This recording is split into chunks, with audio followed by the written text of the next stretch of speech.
guys, how we doing? Thanks for joining me on this Sunday evening for yet another live stream directly from Hua Hin. Happy Songkran. It's that holiday again that everybody loves to hate. That'll be me. Look, a lot of Chang there and 5 days of food. No, but seriously, I don't know if you're into Songkran or not. I was a guest on Alpha Amigo occasionally last night, and the subject of Dave's live stream was why he hates Songkran so much. Okay, two old misery guts. My girlfriend's just showed me a live, a live feed on her phone from downtown Hua Hin. There's literally thousands of people down there out with water pistols and buckets, and I guess not around Nana area. In Bangkok, it was mayhem. It always is in the afternoon. But the good news down here, the girls at the hospital told her that it's only today, and then tomorrow it kind of fizzles out. So I'll be out tomorrow. I've only had to hibernate for today. Yeah, it was good fun. So Harry, how are you doing? Hello, Peter. Enjoyable live stream with Alpha Omega yesterday. Looking forward to today's live stream. Cheers, Harry. I don't think Dave will mind you telling this. Harry is Dave's son, and he's got a lot more patience than me because his son comes into the live stream and Dave's kind of fight him off with one hand while he carries on streaming, and he's quite a handful, but we got there in the end. Matthew, how you doing? Hi, Peter. Hope you got your supplies in to avoid Songkran. Certainly did. Robert, greetings, Peter. Looking forward to today's stream. Thank you for all the talks this week. Really enjoyed Hard Rock, and it's such a good idea regarding showing the old ones again like you did today. So thank you, Robert, by the way. Yeah, I uploaded a video, and I'll tell you the reason I uploaded it. It's 4 years old, this video. And it was when I used to do quite a lot of manga videos, back in the days of COVID, it was all about bar girls, go-go dancers. And I've kind of tried to move away from that now. And I was talking to Bangkok Pat today. We were texting each other. And I was kind of trying to I was saying to him, you know what, Pat, when I do a regular video, I don't get that many people watch it. I did Hua Hin Golf Course, Royal Hua Hin Golf Course, Thailand's oldest golf course. It's done 1,600 viewings in about a month, whereas 2 weeks ago I put out a video called "I Was a Pattaya Bar Girl," and it's done over 60,000 viewings already. So I was talking to Pat about that, and I said, I just can't seem to shake this image, and he was like, well, that's what everybody knows you for, but I don't think I am a manga channel anymore. That's for sure. I must have lost weight. Look, this t-shirt's hanging off me. Used to fit me like a glove. Anyway, right, enough. I'll have the fashion police on my back. What was I talking about? Yeah, so I uploaded a video, and when I originally uploaded it, it was called 20 Things You Shouldn't Do in a Go-Go Bar, and it's had over 1 million views. I actually put that on the thumbnail, and some smart ass came along and said, what do you mean 1 million views? It's only had 82 views, because this was a remake of it sort of thing. And I'd actually said at the beginning of the video, I said, if you go back and look at the original, you can see it's had over 1 million viewings, but the guy obviously didn't pull the cloth out of his ears. So yeah, I mean, if there's a video that's done over 1 million views, it means people are pretty interested in it, isn't it? So I let it go again today after 4 years. And don't forget, 4 years ago, I had probably 10,000 subscribers. I've got 76,000 today, so there's a lot of people who wouldn't have seen it. So good to run it again. Robert, greetings, Peter. Looking forward to today's stream. Thank you for all the talks. Oh, I just read that. Thank you, Robert. Another one for Robert. For your information, Mark is in hospital after falling in the bathtub from pond. He's had an unlucky couple of years. That's Mark from One Stop Visa. I don't really do videos with him anymore. I was going to do a video with him a while ago, and he cancelled because he was ill or he was on medicine, something like that. And yeah, he's not been very lucky, but Pom's a good support, his missus. Uncle Willie B, how you doing there in California? Martin Ryder, yes, your name did come up. We did miss you. A few people actually said we haven't seen Martin in the stream. And yeah, I see the little picture you've got there. Mike, how you doing? Good evening, Sir Peter. Very polite. I hope that the missus and puppy are doing fine. Wishing you a happy Songkran. Cheers. Yeah, she's got 2 days off tomorrow. And Binto's out there. I've shut the door because he gets a bit annoying sometimes. Orange squash.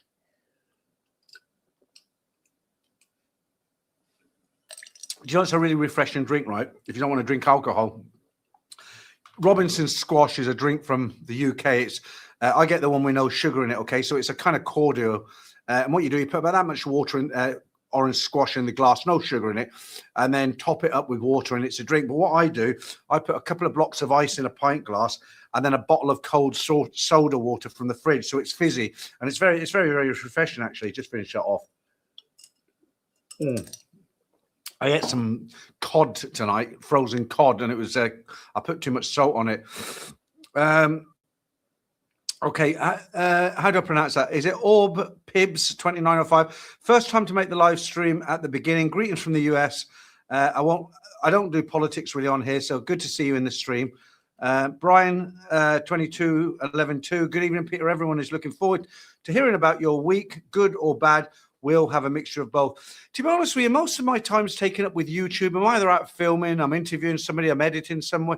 The only kind of free time I really get, without exaggeration, I would say days where I completely want to do my own thing. If say I want to go and, I don't know, I want to go to the beach or something. Days that I can totally say, yep, I'm going to be free tomorrow. Maximum 2 a week, maximum. Usually like Monday I'm busy because normally I'm preparing for the next live stream, thumbnails and stuff. And then usually I can do Tuesdays, maybe Thursdays. Other than that, I can do a lunchtime, a couple of hours at lunchtime, or evenings are okay. I don't work in the evening.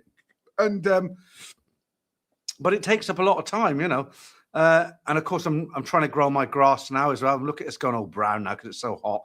And tomorrow I've got a workman coming. He's going to be putting guttering on that side of the house because if I don't, it'll flood my next door neighbour's house. The thing about the houses in Thailand, when you buy them, a lot of the things that you get as standard in the West, you don't get here in Thailand. There's no insulation in the roof. There's no guttering around the roofs. We've got rainy season around the corner. I only need it on one side of the house. So he's coming in at about 9 o'clock in the morning. That's about £250, 300 euros. I'll do it in baht. It's about 10,500 baht. What did we do last week? Because we try and do something every month. We did something last month. What did I do? The month before I bought the cooker hood. That was 8,000. And then what did we do last month? We spent something last month. Oh, we put the UV covering on all the windows, to bring the heat of the house down. And the next job I want to do is I want to insulate the roof to try and keep the heat down. It's terrible in the afternoons. Paul Cannon, happy Songkran, everyone. Jim, how you doing? No idea where you are right now, but hi to you. Yeah, you're dead right there, Robert. You said Songkran time means one thing: Peter will be hibernating for 3 days, and don't blame you. Well, it's not quite 3 days down here. In Bangkok, when I was there last year, it was like 2.5 days. Pattaya is the worst. It's like 10 days down there. I know guys who live in Jumtien or Pattaya, and they go on holiday for 2 weeks. They leave the country because they just can't stand it. I used to like Songkran. I mean, I'm not a misery guts. I mean, I remember one of the best afternoons I ever had in Thailand, fun-wise. I was in Pat Pong. That's in the days when the bars, the Goga bars and stuff used to open in the daytime, in the afternoon. And I met a friend down in Pat Pong we'd had lunch and we said, oh, let's go and have a drink in Pat Pong. Not alcohol, just had a soft drink. I think he had a beer. About 2:30. And one day we were down there and it was Songkran. And one bar that we used to frequent quite a lot, it was just a normal bar. They had a big tub of water outside and they had the boss had bought a load of these plastic watering pistols with batteries in them. So you dip them in the tub, pull the trigger a certain way, and they fill up about 2 liters or not 2 liters, a liter, half a liter of water maybe. And then, you can spray each other. And I did that one afternoon down there in Pat Pong. I must have been, what year would that have been? I must have been about 36 years of age back then. I've just had my 66th birthday. So that was like 30 years ago, down in Pat Pong. And it was great fun. It was really good. I remember I upset one French guy. It was my fault, really, because he was cutting through Pat Pong. And I guess he was actually working. He's an expat because he had like he was dressed quite nice. And he walked by and I sprayed his backside. And he turned around. He said something in French to me, but I don't think it was like an invitation to dinner. But yeah, I mean, I've got to the stage now where it's just not for me anymore. You go out, you get soaked with water, because you go out these days. I go out with a purpose. I go out to do something. I'm going to a mall or, something like that. So there's nothing worse than getting wet than you go into a mall with air conditioning. So I like Robert says, I just hibernate until it's over.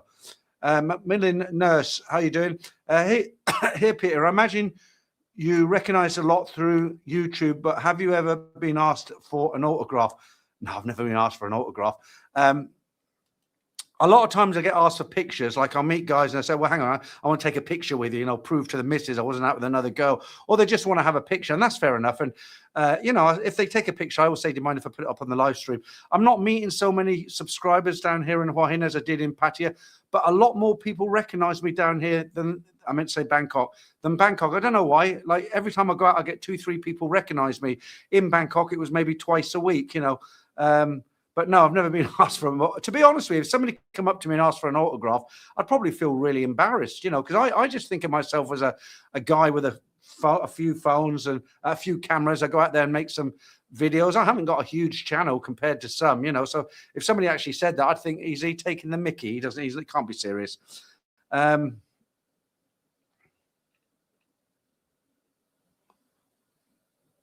Okay, Dave the Dasher.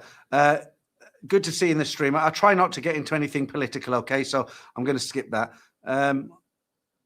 Jammy Smooth. Good evening, Peter. Very hot in Bankun Po.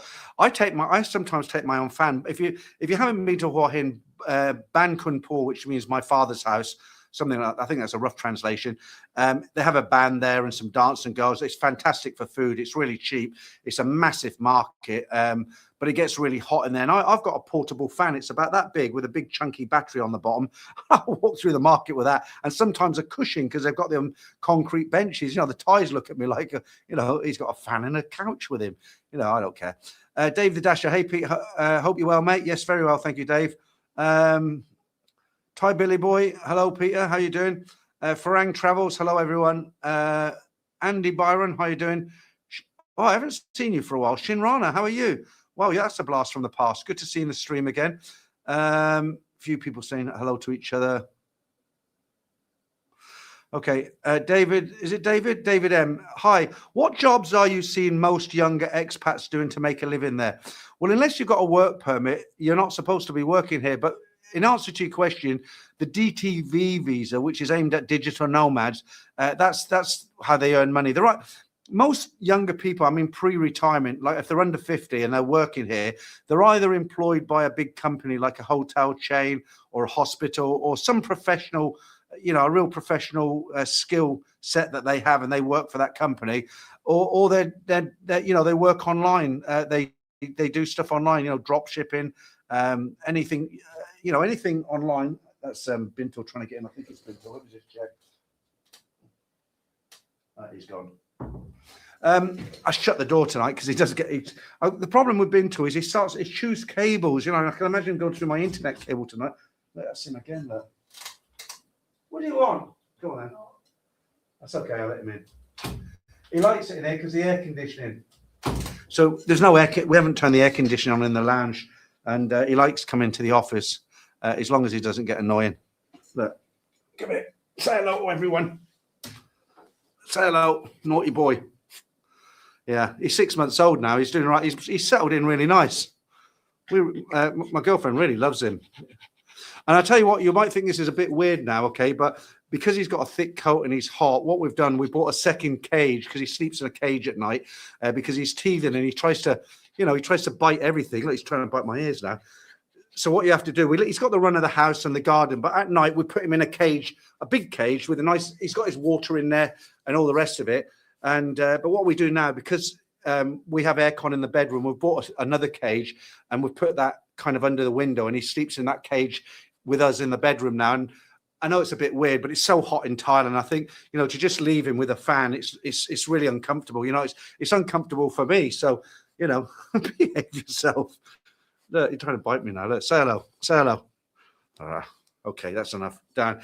I trimmed his nails the other day. He's got long nails. He goes berserk. She has to hold him, and I do the trimming. I think I've been scammed. I think somebody sold me a fox. I don't think he is a dog. Right, down you go. You can stay for a while. Oh, covered in hairs now. Starting to molt. Blimey, that was a mistake letting you up there. Anyway, be good. Right, okay. Dave the Dasher, you're saying hi to somebody else. Todd over there on Facebook. How you doing, Todd? Still not there. Max, hey, Peter. Greetings from Phuket. Really enjoying your videos, and especially the cartoon with Dave and Nat. That's an old one now, Max, but thank you. was true masterpiece will be that will there be a part 2? That's a really old story, because I had Simon do them for me. My friend Simon, I can't do them. I've tried to farm them out. I can't get them done. So in answer to your question, no, I've got to keep an eye on him. I'll chuck him out in 10 minutes when he's cooled down. Innovations, great stream with Dave. See you using new backgrounds. Nice. This is actually an AI background. This is actually Hua Hin behind me. Not quite right, but I'm supposed to be sitting in a lounge with the window behind me. I know a lot of people don't like AI, including me. I'll tell you what, because I've drank so much water. I'll tell you what I really hate, and I mentioned this last Saturday, is I watch a lot of videos on YouTube, and I go by the image, and so I'm a real history buff, especially anything aviation. So if I come upon a title and it says something like 20 B-17s took off, only 5 came back, I'm like, oh, that looks interesting. And it's just some guy in the background talking, and he's just changing pictures. It's not, I like kind of documentary style videos where like the World at War, for instance, stuff like that, where you can actually, there's a professional person doing the documentary. I hate those kind of AI videos, but the reason I use them, because they do make very, very good thumbnails. If you look at my sort of the last 6 months of thumbnails I've made, they do stand out, and at the end of the day on YouTube, that's what you want. You want your videos to stand out. Innovations, just to let you know, Dave from Alpha Omega, we're going to be doing regular streams. I think we're going to try and do one in the daytime, because Harry, his son, he just gets in and he's a real handful. As I said, Dave's got more patience than me. It's his son, right? You can't blame him. Maybe his missus fell asleep. She's supposed to be looking after him, but it's very hard to concentrate when you've got a kid in the background rioting. Max, how you doing? Hope you fit in well, and that you managed to stay reasonably unmoist during Songkran. Also want to say how much I enjoyed your video on Hua Hin Classic Car Museum. Thanks, Max. So that's a great example of what I was talking about earlier, and with Bangkok Pat. I did a video on the new Classic Car Museum here in Hua Hin. Got some fabulous cars in there. It's only had 1,000 viewings, and I think it's a great video. It's, I don't know, maybe it's what do they say when someone typecast? Maybe my channel's typecast now and I can't do anything else. And Anard, is it over there on Facebook? What's your favorite beer from back home? Happy New Year. I can't really remember the beers that well. I used to like Kronenberg, the blue can, but there was one I used to get from Oldie. I don't know where it was from. It kind of had a red stripe around the middle. It wasn't Astra, Stella rather. But yeah, I mean, if I went to a pub, I didn't go to a pub very often. What did I used to drink? I think I used to drink Stella on tap, something like that. Just a normal draft. It just got so expensive. I think Witherspoon's is the only place where you can get a decent pint cheap these days. Just say thank you to Macmillan Nurse. Thank you very much. As always, a few quid for the top man. Cheers. Thank you. Appreciate it. Let me see. Where were we? I'll just say hi to Anton there, member for 35 months. Thank you, Anton. Was Songkran more fun 10 years ago? Not because you were younger. Was Songkran better? Did people not use ice cold waters, or maybe less aggressive? You know what? Whenever you talk about back then, the old days when I was young and all the rest of it, it does sound like you're comparing something because you've got better memories of it because you was younger. But quite honestly, I would say it was more... What's the word I'm looking for? It was more, you didn't get so many tourists flying just for Songkran, okay? And there was a lot of, it come across as more genuine. People, they weren't putting ice in the bucket to hurt people, there's certain groups, or they'll see a foreigner chuck an ice bucket of ice and laugh if a ice block hits him in the head. But no, I think it was nicer back then. It was like anything, like the bar areas. When you went into the bars, I can still remember nearly 30 years ago going into Soy Cowboy bars, all those little bars, Toy Bar and After School. They were all around back then. And I remember going into those sort of bars. There were no telephones. I think pagers had just come out. Do you remember pagers? Those little things that went on your belt and somebody contacted you from a landline and a number had come up, and you'd run with a coin to a payphone. They were just nicer times. The girls were much more polite. They were there to make money, but it wasn't as aggressive as it is now. It's very, very aggressive now. And in answer to your question, Anton, yeah, I think it was nicer back then. Who haven't we said hello to? Is that Jeezy 1221? Okay, a bit of a political debate going on there. Say hi to Jason Bateman. How are you doing, Jason? Thanks for joining me in the stream. Thailand Hound. Okay. Hello, everyone. Your channel enjoying your channel as a relatively new subscriber. Very entertaining and informative. Thank you, Thailand Hound. That sounds a little bit like Thailand Bound, doesn't it? Okay, great. I mean, I've got over 1,000 videos up on my channel now. This is my 6th year. It's such a mixed bag. I don't expect everybody to watch everything. You know, some people just like the stories on a Saturday morning. Some people don't like the stories. They like, you know, out and about videos. Let me just say thank you very quick to Innovations. Thank you, Innovations. Belated happy birthday. I'll have a beer or something on you. You know, I gave up drinking. I did give up a couple of weeks. I lost it, back on it now. What the heck? Okay.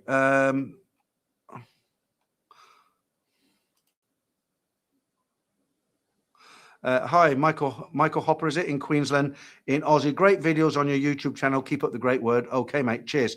Do you know, when I was talking to Bangkok Pat today, we were talking about his videos, and he's built up a real solid following. You know, he does documentary style videos, and you know, I think he's probably one of the best YouTubers about Thailand out there. I really do. URL Droid Superbot. How much does it rain in Thailand in June? Like how many days in the month? Every day. So basically, it's very rare it doesn't rain. So basically, the rainy season is about now, April. It should be starting soon, and it goes through till about the first week in November. What happens is you get torrential rain nearly every day, but most days it goes for a couple of hours. It's very rare that it'll rain all day and all night. You know, especially when you get to kind of the later months, September and October, you can almost time it. It'll rain maybe 5 until 7 in the evening, or it'll go from 7 in the evening until 10 in the evening, or all afternoon. You're not gonna, you know, there's no way you're gonna come here and not see any rain. That's for sure. Let me just say thank you. Who's that? Who's bought 5 memberships? Pravel, you're a good man and a very generous man. Pravel's bought 5 memberships. There is bad news as well tonight, Pravel. I hope you don't want to retract that. There isn't going to be a member stream tonight because I've got something personal I've got to do in the morning very, very early, and I don't want to burn out. So I'll try and keep this stream going as long as I can. So that's sorry, any members watching. I hope you'll accept.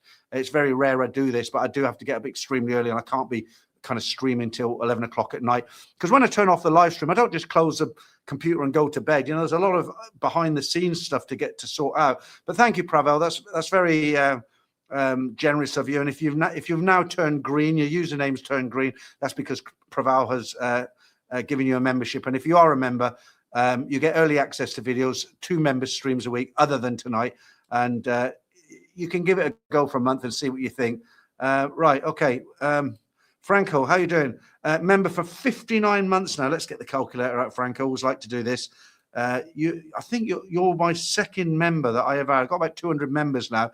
So 59 divided into what we're doing years. 50. No, we're doing months. No, hang on. How many months are in a year? 12. I should divide it into 12, shouldn't I? My brain went dead there. Just coming up for 5 years, Franco, 4.91 years. Wow, thank you very much. Do you know what, Franco actually said? We were talking about me if I had to go back to the UK for anything, you know.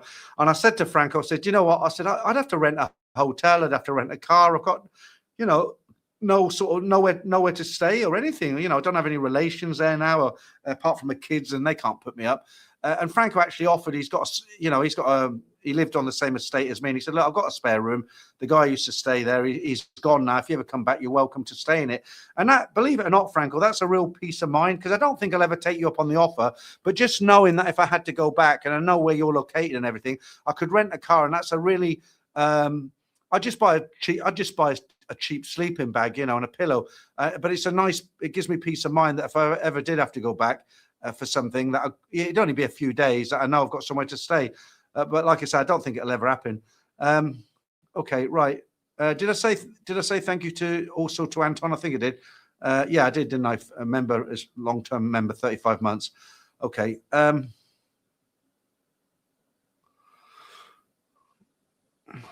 Let's have a look.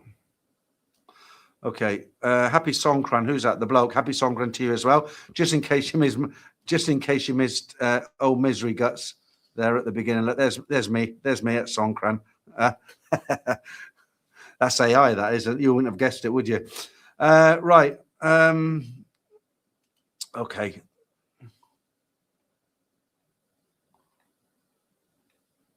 I've lost my place. There we are. Right. I'm glad I'm not the only one who has problems pronouncing names on here, because I was a guest on Dave's channel last night, as I keep saying, and he was struggling with names the same way as I do. And I was like, oh, it's not just me then. Dave and I are going to do regular streams now, probably every 6 weeks to 2 months, because we kind of get on well on the streams, and people seem to like it. So I thought, why not? The only thing is we have to turn the comments off, because he's got some people who don't like him, and if I'd leave the comments on, same for me sometimes. I've got a very special guest coming onto the channel. I'm going to keep you in suspenders. I'm not going to tell you who it is, but next week is a Saturday stream.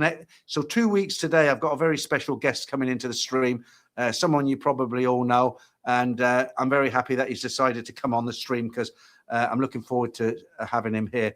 I hope you can join me. Paul, like the background, Peter, looks real. They're really good. I've got one here of Bangkok somewhere. I made these today. Actually, I'm getting in on the old AI. Was it that one? No, it wasn't that one. I don't think I uploaded it. What's that one? No, that's a Bar Street. But yeah, I like it as well. Right.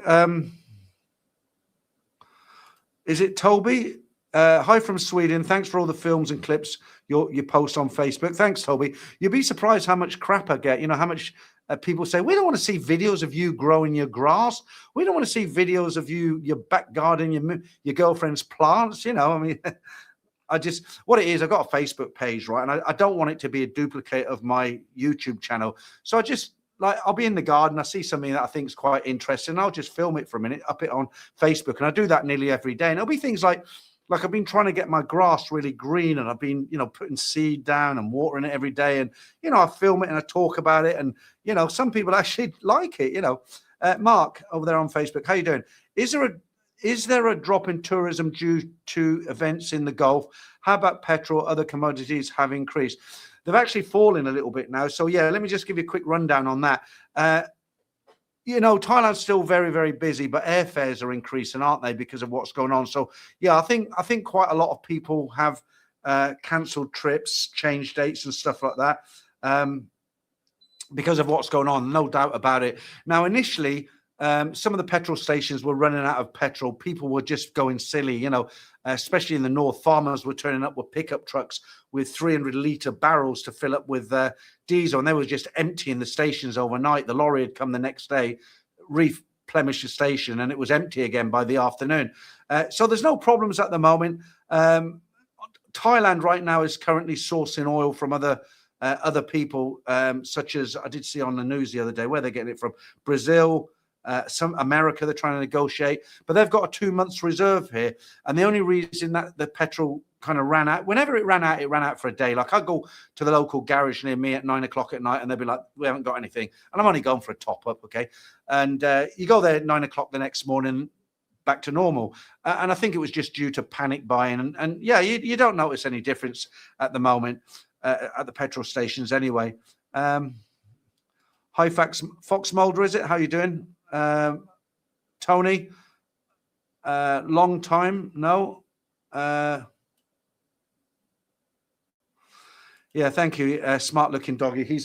I knew this had happened. Whenever he comes in here, because there's aircon on, right? What he does, he lays it, because it's tiled. He just lays out within 10 minutes. He lays out. He's in a deep sleep now because of the aircon. I'm glad about that, because he's not chewing through cables. Don't forget the average minimum wage in Thailand is 300 baht a day. Teacher English can be paid better. So 300 baht a day is for a non-skilled worker, like somebody who works in 7-Eleven, a waitress in a Thai restaurant. Well, any restaurant, actually. You're perfectly right. But there are a lot of educated people who get a lot more than that. petrol and diesel went up. I'll give you an example of prices. So petrol, the one I use, 95, I'm saying it in Thai there, 95 was 35 baht per litre. I mean, it's laughable, right? I'll tell you something funny in a minute. And it went up to 41. It suddenly went up, and my girlfriend said, "Oh, petrol now, it's so expensive. Everyone at the hospital's complaining." And I was like, and I hadn't looked. And I said, "How much has it gone up to?" And she says, "It's now 41 baht per litre." And I laughed and I said, "I don't care." And she said, "What do you mean?" I said, 40. Yeah, I said, 41 baht a litre. Do you know what they pay in the UK? It's probably somewhere in the region of 120 baht a litre. And, it just, I said, I don't care if it goes up to 50 baht a litre. I'm happy to pay it. It's still cheap. T-Money, Bintle just missed you. The AC was an excuse. He's with me, because most of the time, if I go out filming, I can only go out for a few hours when she's at work. She finishes on the 30th, which I'm really happy about, because looking after him 24/7 is quite difficult. But most of the time when I'm at home, I'm actually in my office here, and I'm editing and, answering emails and stuff. And he's with me all the time, so he's a 24/7 almost. And now he's sleeping in the same room. So, if he's not bonded, he will be soon. Kev, do you know what happened to Woody's bar? I don't. Is it closed down? I don't go out too much these days to bars, as it were. I mean, I do. I go out and have dinner and I have a few beers and stuff, but I'm not really a bar sort of person anymore. Dave the Dasher, what breed is a dog? He looks like a dingo, an Australian native. Well, he's smaller. I mean, a dingo's quite a large dog, I believe, is he? He's a Shiba Inu. Shiba Inu. He's Japanese, so he's got a Japanese name. His name is Binto, and there's his certificate from the Kennel Club of Thailand. That's his number there. People have said, "Oh, it's a forgery." It's not a forgery. His father was called. Look, I'll read it out. His father was called Yakuza Man. No, Yakuza Man. So he was 30,000 baht. I mean, people said, "Well, why didn't you take a stray dog from a rescue home?" And I thought about it, and I give it some serious thought. And I'll tell you why I didn't. Excuse me. Get it all done in one go. I can breathe now. There's a couple of reasons. Okay, firstly, a dog that you get from a rescue home could be damaged mentally. You don't know its background, and we wanted a dog that would bond with us from day one. Like a puppy who hasn't really bonded with their family or something like that. And we got him when he was only 3 months old. He's 6 months old now. He's a very timid dog. If I'm playing with him in the garden, because he likes chasing a mop, we've got 2 mops, one for mopping and one for just for him. And what I do is I swing the mop around the floor and he goes crazy trying to catch it. Sometimes he does catch it and I'm tugging at it. Well, he loves that. But if he hears a motorbike or somebody walking down the street talking, he kind of freezes and he runs to the back of the house. He's very, very timid. We've had him 2 months now, and I heard him bark for the first time today. I've heard him whimper, but never bark. But we had our water bottles delivered today. He was in the kitchen. We've got those children's gates, so he can see out, but he can't get. And these guys come with a water bottle on their shoulder, and he started barking at them. So that's a good sign.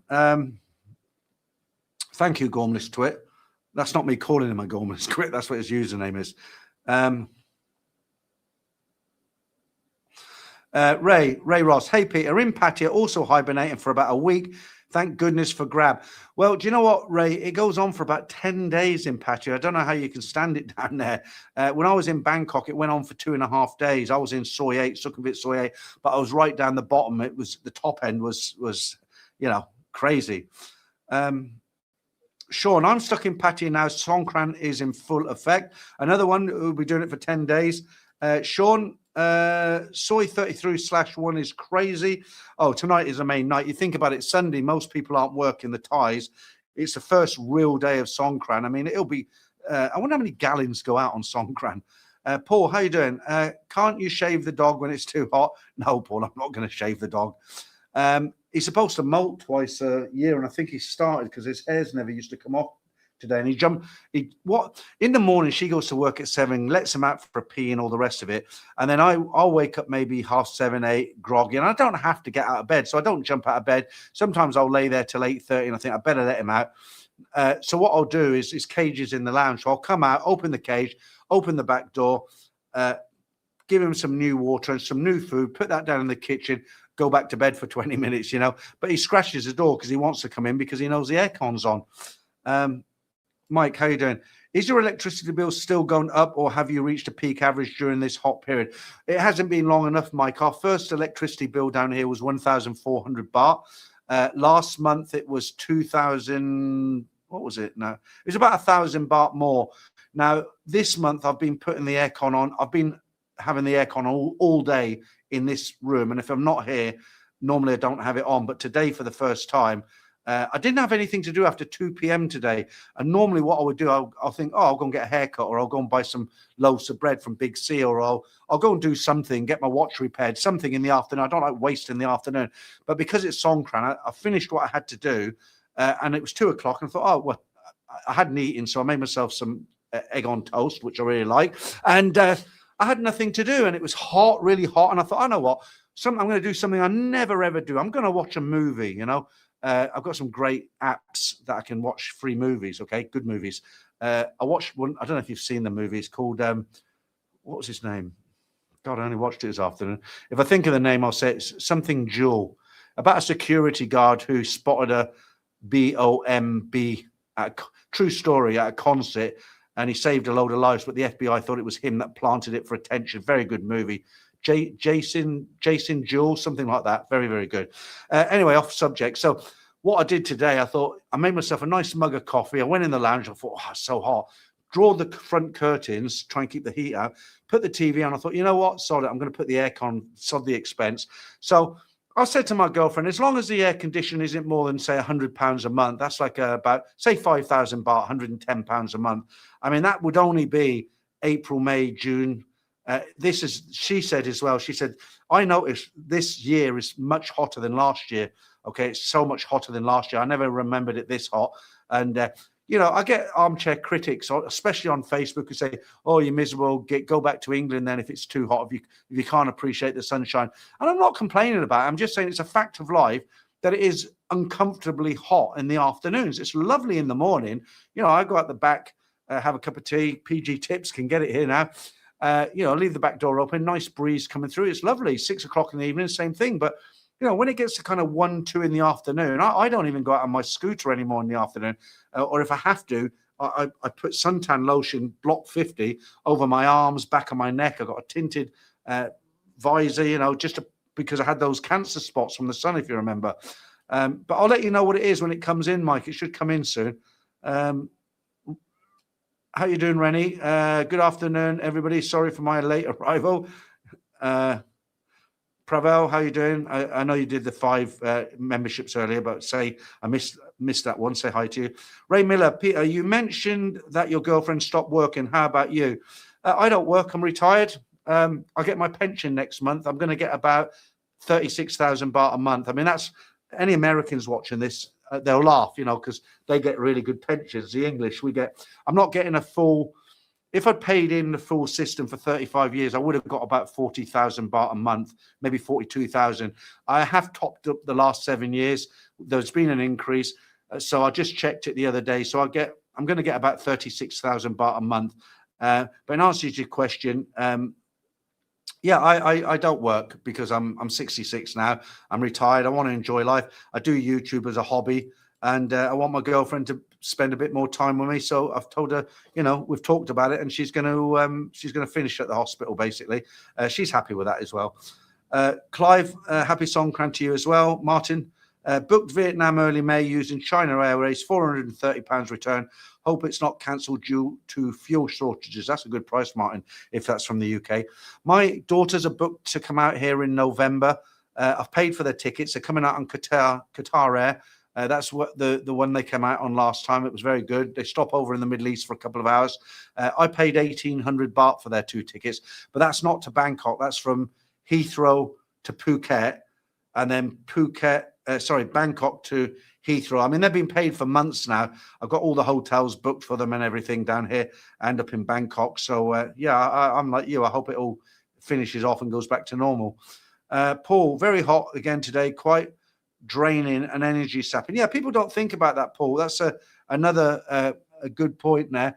Is, you know, when it's this hot, if you don't have the aircon on and you're trying to struggle through it, it saps the energy out of you. You know, you you feel really tired and you're sweating, and you know, like I say, I'm not complaining about it. I love being in a hot country, but it is difficult sometimes. A Cool Crush 2155. You would have to get a grass seed specifically for hot weather. I'm in the southern US where the heat and humidity is similar to what you get in Thailand. So I did. I basically, the last lot didn't work because I changed the seeds. So the ones that did work, I was using a seed called Malaysian seed. And I'd done the research and everything on the internet. And it said the Malaysian seed is good for Thailand because it's designed, bred for, or what, you know, genetically, what's the word I'm looking for, in a lab, you know, for hot climates. And it is possible to grow grass here. But the problem is I bought some Thai grass seed, and I just assumed because it was Thai grass seed, it would grow because it's from Thailand. I put it down. It didn't even, I spent about 750 baht on 2 kilos of grass seeds, and they didn't even sprout. I was very disappointed. Paul, have you ever tried an ice bath, Peter? No, I don't think I ever will. Do you remember those stories back in the day? People used to wake up in a bath of ice. I better not go down that rabbit hole because YouTube might have me for it. Evening, Paul Robinson over there on Facebook. Also, Clive Allen. Enjoy Pattaya 1990 to 2007. They were good days down there in Pattaya. I first got down to Pattaya around, I think, about 95, 96. And it was very much as it is now, but much more low tech, if that makes sense. You know, now it's like Las Vegas, isn't it? You go down there, Walking Street is like I've been to Las Vegas 3 times. I mean, it's like Las Vegas. The only difference is it's a different product they're selling. It never used to be like that. Paul, how is your weight? How is your weight doing? Take a wild guess. I tell you what, I watched, because I said take a wild guess, not doing great, to be honest. I'm starting the injections again tomorrow. I said I wasn't going to buy them, but I bought the pen again because I found a pharmacy I can buy it from. My friend had to get his prescription filled down here, and he was getting his in Bangkok, and they insisted he had a blood test, an interview with a doctor, and the bill come to 19,500. And I said to him, I said, I'm not paying that. That's ridiculous, you know. And I found a pharmacy, and it's not fake. I mean, people are going to come and say, oh, they must be fake. They're not. I've checked it all out. But he does it for, you don't have to have the doctor, because I got a prescription from Bangkok, so he was happy to let me have the 5 milligrams. It was 14,500 baht. So it does work, you know. The problem is when you come off it, you've got to kind of try and restrain yourself, and that's the difficult part. So I have put weight on again, which I'm really pissed off about, you know, but what can you do? I joined a gym, and I haven't been for a week or so. I'm going to start going again from tomorrow, actually. And yeah, it's not. Anyway, the funny story I was going to tell you, I watched. Do you remember the Midnight Run with Robert De Niro, where he plays a bounty hunter, and he goes, his direct competitor is a guy called Marvin. He's also a bounty hunter, and they're both employed by the same bounty hunting office, and he kind of plays one against the other.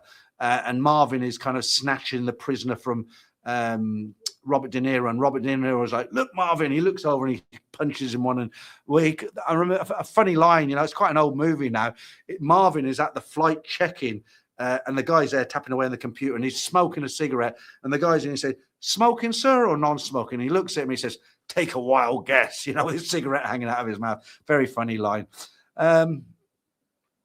Okay, Anton said, thanks to you, Pravel. Very nice. As did Jeezy. It's a shame, really, because usually what happens, I end this about 9:30, then I have the member stream at 9:45 till 11 o'clock. But as I said earlier, there won't be a member stream this week. I hope any members looking at this will forgive me. I don't do this very often, but I have to do something tomorrow morning very, very early. And, you know, I can't, when I finish at 11, I'm doing a lot of other stuff back behind the scenes, as it were, and I don't get to bed till normally 1 in the morning. So I need to be fresh tomorrow. So it's only this week. Danny, greetings from the Netherlands. Stay safe, Peter. Thank you, Danny. Okay, I won't bullshit you. I'll be honest with you. What's your exercise routine? Well, when I was doing it, and I haven't done it for a week and a half now, I'm going to start again tomorrow. What I do is I go to a local gym. I pay. It's 2 miles away. It's a really well-equipped gym. And I just do 30 minutes on the running machine. I don't run. I just have a brisk walk. And then I do some curls with some weights and stuff. And that's it. But I do try and go every day, or 5 days out of the 7 anyway. Dave the Dasher also. Thanks, Pravel. Okay. Ryan. Ray Ross. How you doing? Ray Miller. I want one per hour. The thing is, he can't. When somebody buys memberships, like 5 gifts, 5 memberships, they can't actually say, "Well, give him one and give him one and give." It's just buy 5, and YouTube just kind of sprinkle them out. Whoever's in the stream, it's all down to luck. Is it Garrett? Gerrit, I'm not sure. So apologies if I messed your name up there. Hi, Peter, from Cape Town, South Africa. Thanks for reading my story. Looking forward to hearing it next week, Saturday on your channel. I put a lot of emotion into that. Can't wait. You're welcome. I hope you enjoy listening to it. That's another thing that pisses me off, right? Is when, I read these stories out every week, and you can tell if they're genuine. People say, oh, like when I did the Pattaya bar girl story, what was her name? Lek, who actually got married, and in the end she went back to the UK. And somebody left a message and said, oh, ChatGPT's done an excellent job this week for you, And I'm like, you can tell, like this guy says, he put a lot of emotion into the story. AI stories don't have that emotion. I've listened to other channels who read out supposedly real emails that are sent into them, real stories from real viewers, from real, and you listen to them and you really sit back and listen to them, and they're just bullshit, absolute bullshit. You can tell, because I'm not going to name any channels, okay, but I know the ones who just use AI, because it's always the same story every week. I thought I could trust her and she ripped me off. She had a Thai husband. I had no idea. You're not going to believe what happened to me. I was in love. The same old crap. And it's like, in real life, that doesn't happen.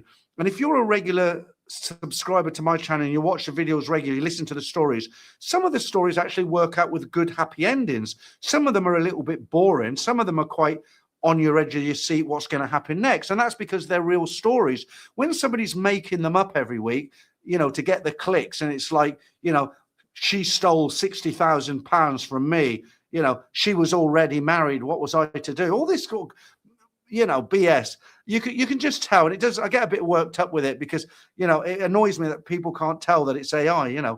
Right. Thank you to Anton again. Hua Hin, thank you, Anton. Hua Hin Bargo, you handsome man. How old you? Where you from? Oh, you're from UK. 76-year-old. You get pension soon. Very handsome man. Yeah. Thanks for the super chat, by the way. The old one is you have good heart. You have good heart. There's a video. Somebody mentioned earlier about the Nat and Dave videos, who really enjoyed them. They're quite old now, but we actually put together the sayings that Nat came out with, oh, you good man, and all this sort of stuff, just for fun. We actually put out a video, and it's still on the channel. It's about 10 minutes long, of Nat just coming out with all these sayings.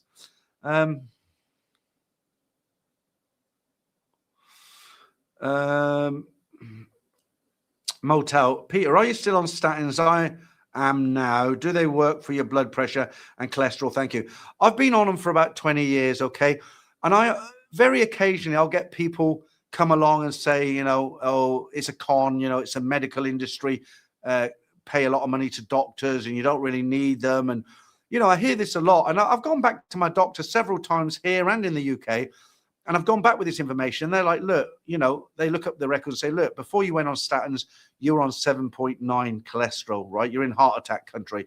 Now I'm like 4.6, 4.7. So, the bottom line is my cholesterol is low because I'm on statins, and that, what more, who do I believe? People on Facebook telling me I should come off them, or do I believe, I'm not saying they're lying. Some Chris, who doesn't seem to be in here this week, told me about a book. I couldn't get it on Amazon, but it explains why statins are supposedly one of the scams. And I was going to read the book, but I couldn't get it. Like I say, I'm very conscious of my age. I do a lot of tests and stuff every 6 month blood work. I've had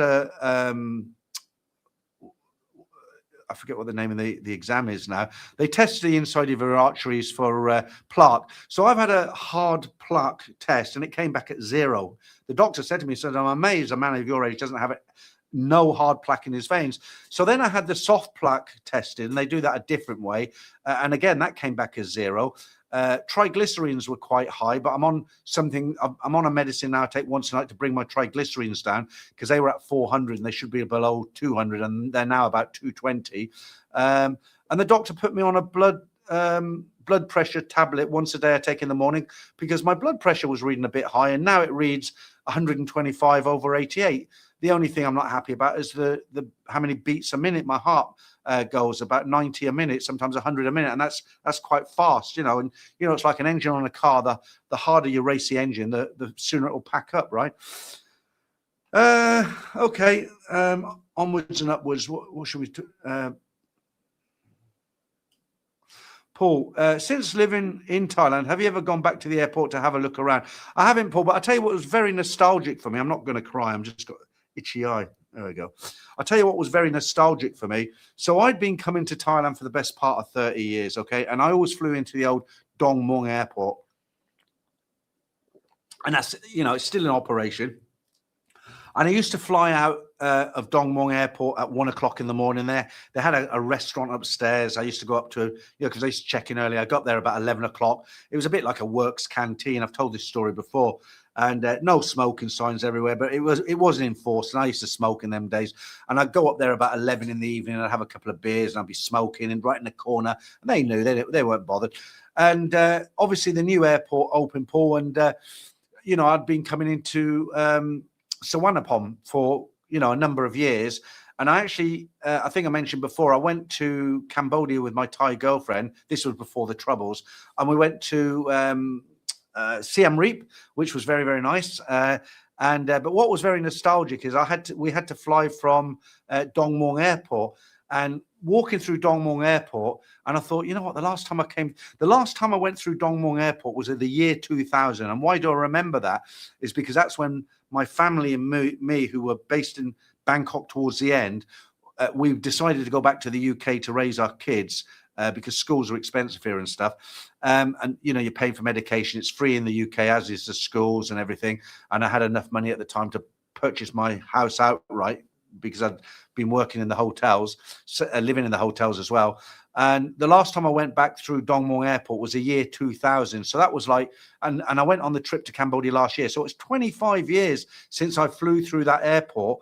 And coming through, it was actually quite emotional, quite nostalgic, because every time you come to Bangkok through an airport, you go out with memories, don't you? New memories every time. And, you know, looking around, okay, it's been refurbished, different colors, better lighting and stuff, but it's still the same airport, you know. And sitting on the tarmac with, I think it was Nok Air, waiting to take off, you know, you think, blimey, the last time I was here was 25 years ago. 25 years sounds like a long time, but it goes fast. It really does. Right, Indian Buffalo. Hi, Peter. I noticed a new Facebook group are now making nasty names about you using your pic. You know what?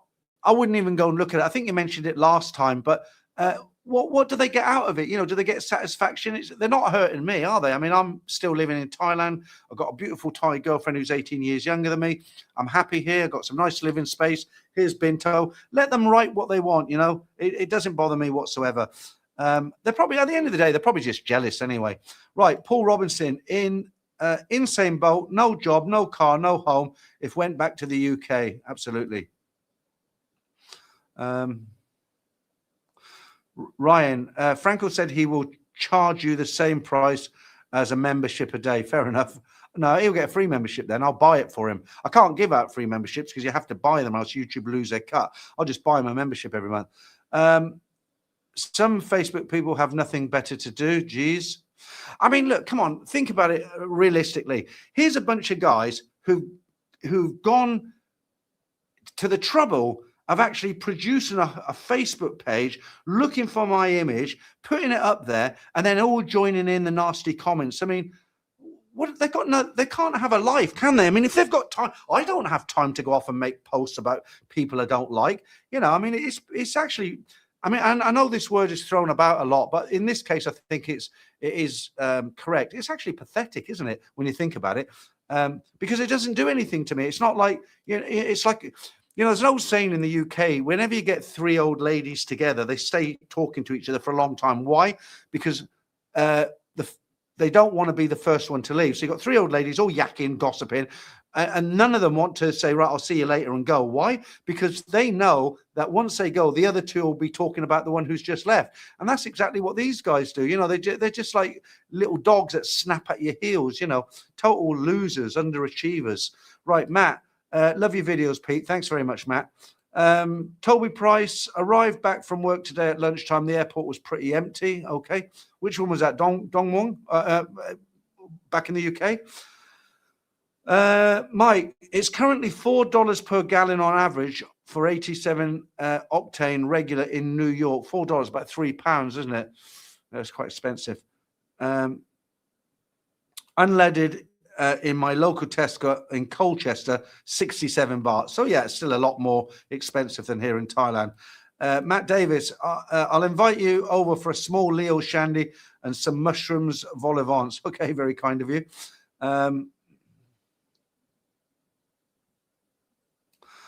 Trey, hello, Peter. Will there be any more videos with Thai legal as they are helpful and would help your members needing legal matters? Yeah, I mean, I do have more videos planned with Peter. And in fact, I did have a video planned with him last week and he fell ill and he's very, very busy, you know, so I don't want to hound the guy. If he comes to me, because we want to make a video on wills, you know, like you're in Thailand, like say you're in Thailand, you're 70, you're 65, 70, you don't really have anybody here. You know, and you need to make a will while you're here in Thailand, don't you? Because you've got certain monies in Bangkok Bank. Maybe you've got a little bit of gold in your safe. Maybe you've got a car that's got some value in it. You know, when you pass away, that if you don't have a will, that the government will take possession of that. And if nobody claims it, it will just go to the state. So the next time Peter and I do a video, that's what we're going to be talking about, wills and living wills. You know, you make a will while you're still alive. If something happens to you, you know, if suddenly you get a stroke and you can't remember how to do things, and you can name somebody, you give them almost power of attorney to say, right, if I get a stroke and I can't operate myself, you know, I just can't do anything, then this person can do everything for me. You know, when I go to the hospital, they can decide whether they can operate or they can't operate. So that'll be quite an interesting video. And there is a link in the description of every video and live stream that I upload to their website, because they are very, very useful. And I'm actually a member myself of Thai Legal Protection. That's why I put the description in all the videos, because I wouldn't do it if I didn't think they were good. Sometimes it takes a while to get an answer back, but that's because they're extremely busy, but be patient, they will.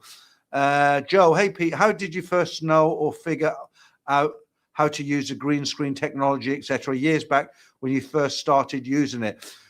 I never got taught anything by anybody, okay? Dave from Alpha Omega occasionally mentioned it last.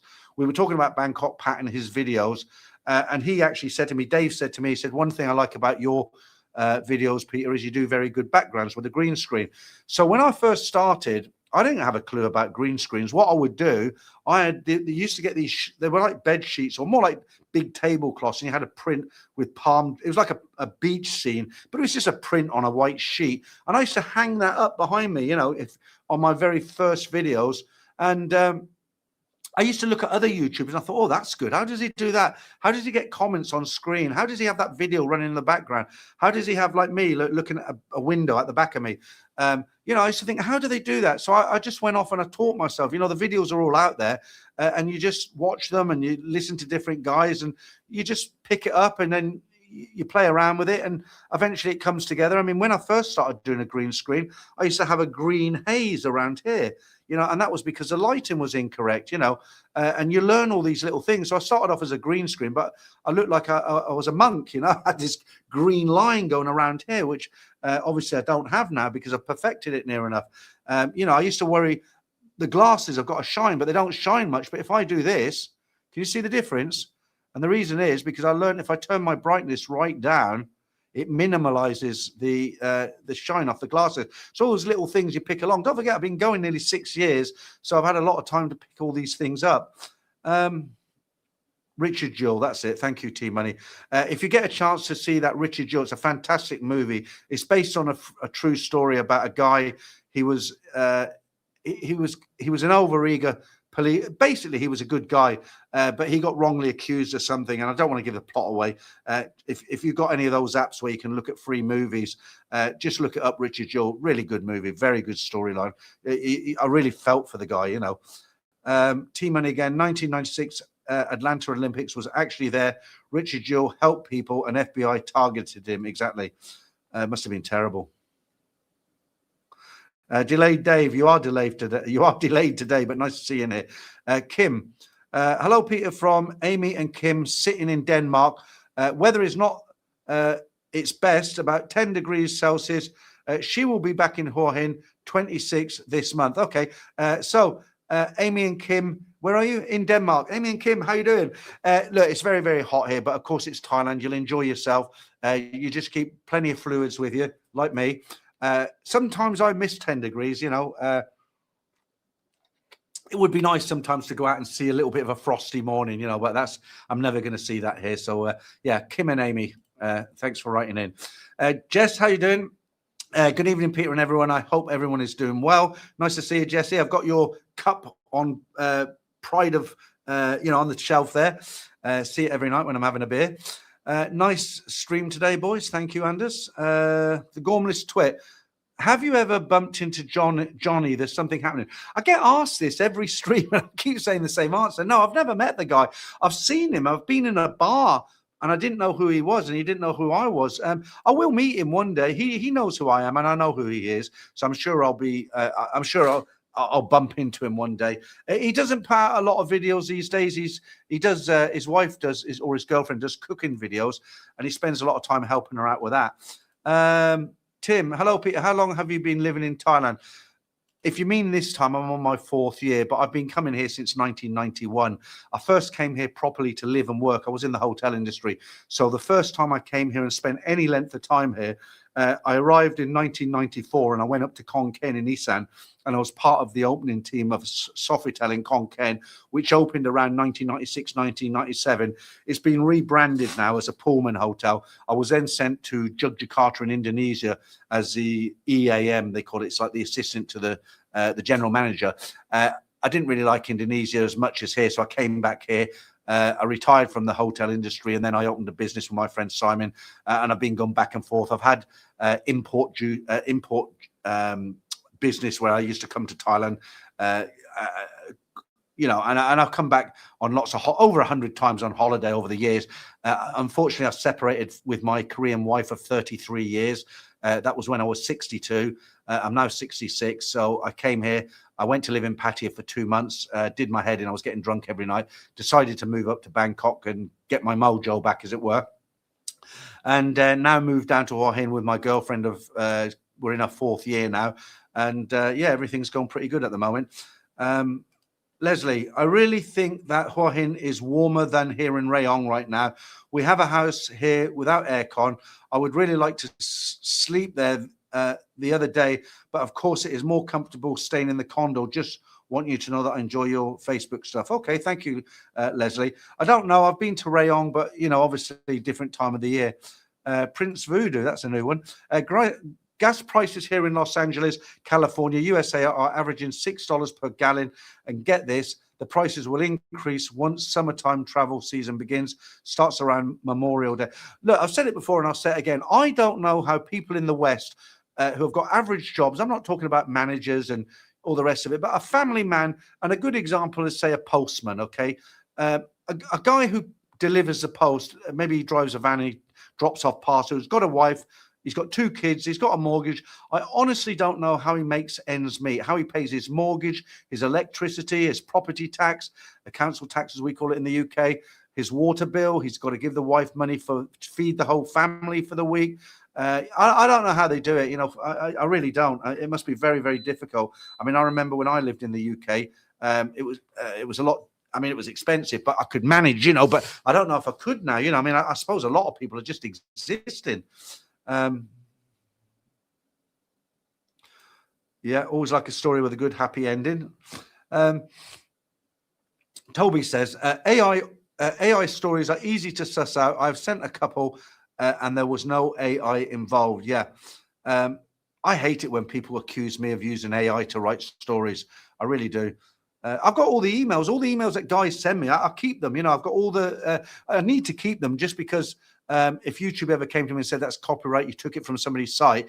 Because, like guy said, somebody's made a post about me and, you know, there's a few guys on there who write nasty comments about me.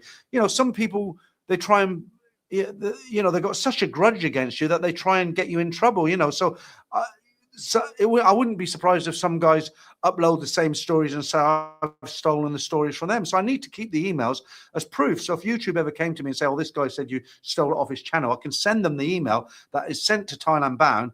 Says I can read their story, and that puts an end to it. You know, I told you there was a guy. I've had like in 5 years, you always get the armchair critics and the people who threaten you, but they wouldn't say anything to your face. Okay, but I've had 2 serious incidents, 3 serious. About over the 5 years, 3 serious trolls who were really a bit more than a nuisance. Okay. One person, this is when I was still living with my family in the UK. So I'd had a few businesses in the UK. So it's easy to get your name and address off, you know, off a database, business database and all that sort of thing in the UK. And somebody went to the trouble of writing out letters, sending them to my family saying that I was going out to Thailand. I was screwing bar girls every night. I'm siphoning money from the family pot, as it were. I'm planning to leave them with nothing and all this sort of thing. And my family actually got really worried about it, disturbed. And they'd actually sent about 3 or 4 letters. And in the end, I had to call the UK and say, look, you know, this is some stranger you're going to believe over me. That went away. Then there was another guy. I've mentioned this one before. There was another guy, and I think he was based here in Hua Hin, bit of a bodybuilder type, you know. I don't know what he had against me, but he used to, what he did. So if you've got, I've mentioned this story before, if you've got a YouTube channel, it's not like a URL, like I can't register Thailand Bound and nobody else can register it. 100 people can start a YouTube channel and call it Thailand Bound because it's not exclusive. So this guy came onto my Thailand Bound YouTube channel and he downloaded all my artwork, you know, the palm trees and the lettering and everything. So, and he made a channel and it looked exactly, it was a duplicate of mine. And what he was doing, he didn't have access to my channel, but what he was doing, he was like somebody had asked a question and he'd write a really bad answer and it looked like I'd written it. So one day I was sitting there looking at the comments and it's, you know, the avatar, the round thing that shows you like, who we got there? Look, Krista, you got a picture of a, look, we'll put that up there.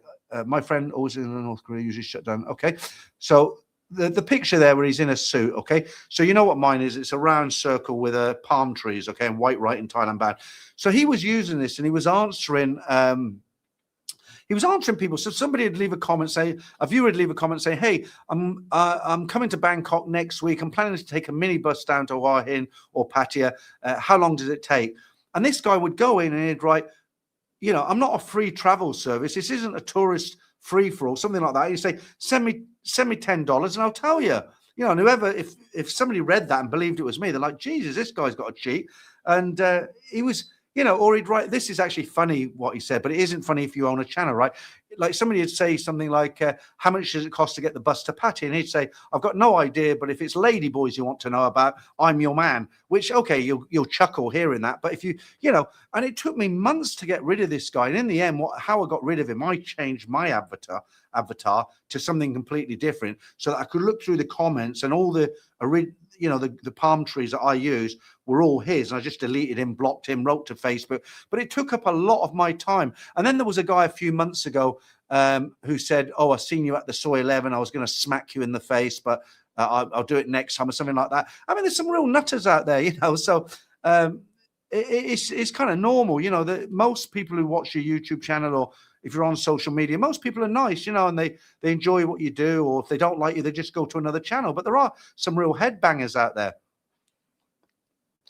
like these idiots who've put up some group. I mean, you know, the other person was at Trevor from Buzz and Patty. He had a load of shit from people. Same thing. People made, I forget, Telegraph, is it? You know, the group. You can go in there and just type your own stuff and promote things for your business. And somebody made a Telegraph page, and there were loads of people writing crap about him, which was all untrue, you know. So my take on it now, when somebody lets me know and says, "Oh, there's a group that are targeting you and saying nasty things," I'm like, let them get on with it. Nothing to do with me, you know. Let them enjoy themselves. If that's how they get off. Thai Billy Boy, Louis Theroux, one of my favorite presenters, did a TV program years ago about an English guy with a flap cap running a marriage dating age in Bangkok. He was hilarious. I know exactly the documentary you're talking about. My favorite one was about, what was the guy's name? Oh, he was really weird. He was a taxi driver from Yarmouth. He was on the is it the Lorraine show as well? Heavy smoker. I know the one you mean with the flat cappy, and I know where that marriage agency was. It was on Sukhumvit. How can I describe it to you? You know where the McDonald's is on the corner of, not the new one, on the corner of Soy 11. There's another McDonald's. If you walk past, come out of Soy 4, turn right, and there's some tall, like office-like buildings there on the right. There's some waterfalls there. They were in there. What's the name of that guy now? Oh, God, he was so funny. You know, he'd come out the bathroom with a candle saying, I love you. This candle represents me and you. We are one. We are not two. We are one. And he'd have a cigarette hanging out of his mouth. Lance something or other. Really, he had a fan club, actually. He had a bit of a fan club. Thank you, Michael. All right, don't take the mickey. Cheers, Gerrit. I know I'm pronouncing your name wrong, so apologies. Paul, we are coming to Hua Hin in December. Hope to bump into you. Okay, yeah, have a coffee or something. These trolls live on welfare. I just put it down to jealousy, dog. I really do. Okay. Patrick Pepper 412. Good evening from Hua Hin Soy 5 down by the airport. Okay, you're right down by Macro there. Glad to see you in the stream. A cool crush. They say an everyday, other day workout is adequate. The main thing with weights is how it affects your overall health and appearance. If you're generally healthy, I would not take the shots. Okay. A lot of people talking about gas now. Somebody said Minneapolis MN gas price also around $4. Toby, I came back to Thailand today from work. I live here in Bangkok airport. Okay, got you. Dragon, hello chat. I hope I'm not too late. Well, no, you're not. Absolutely not. Carlos, hello Peter from a dull Burton upon Trent. Okay, what month are we in? April? We should be into spring soon, shouldn't you? Thank you, Samuel. Happy Songkran to you as well. Kenny, Ken Christopherson, thank you very much for that, mate. Zuru, work these days, postman and wife. Okay, difficult. I get asked this one quite often as well. Have you been down to the big caves south of Hua Hin? I do intend to go there. I haven't been there. I've been visiting mainly really nice beaches. I can't remember the names of them.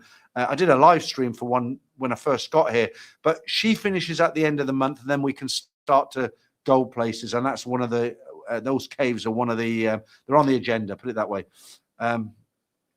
You've written it again. I'm a postman in the UK, Peter. Thankfully, I've paid my house off and live alone. Otherwise, I'd have to do all the overtime going.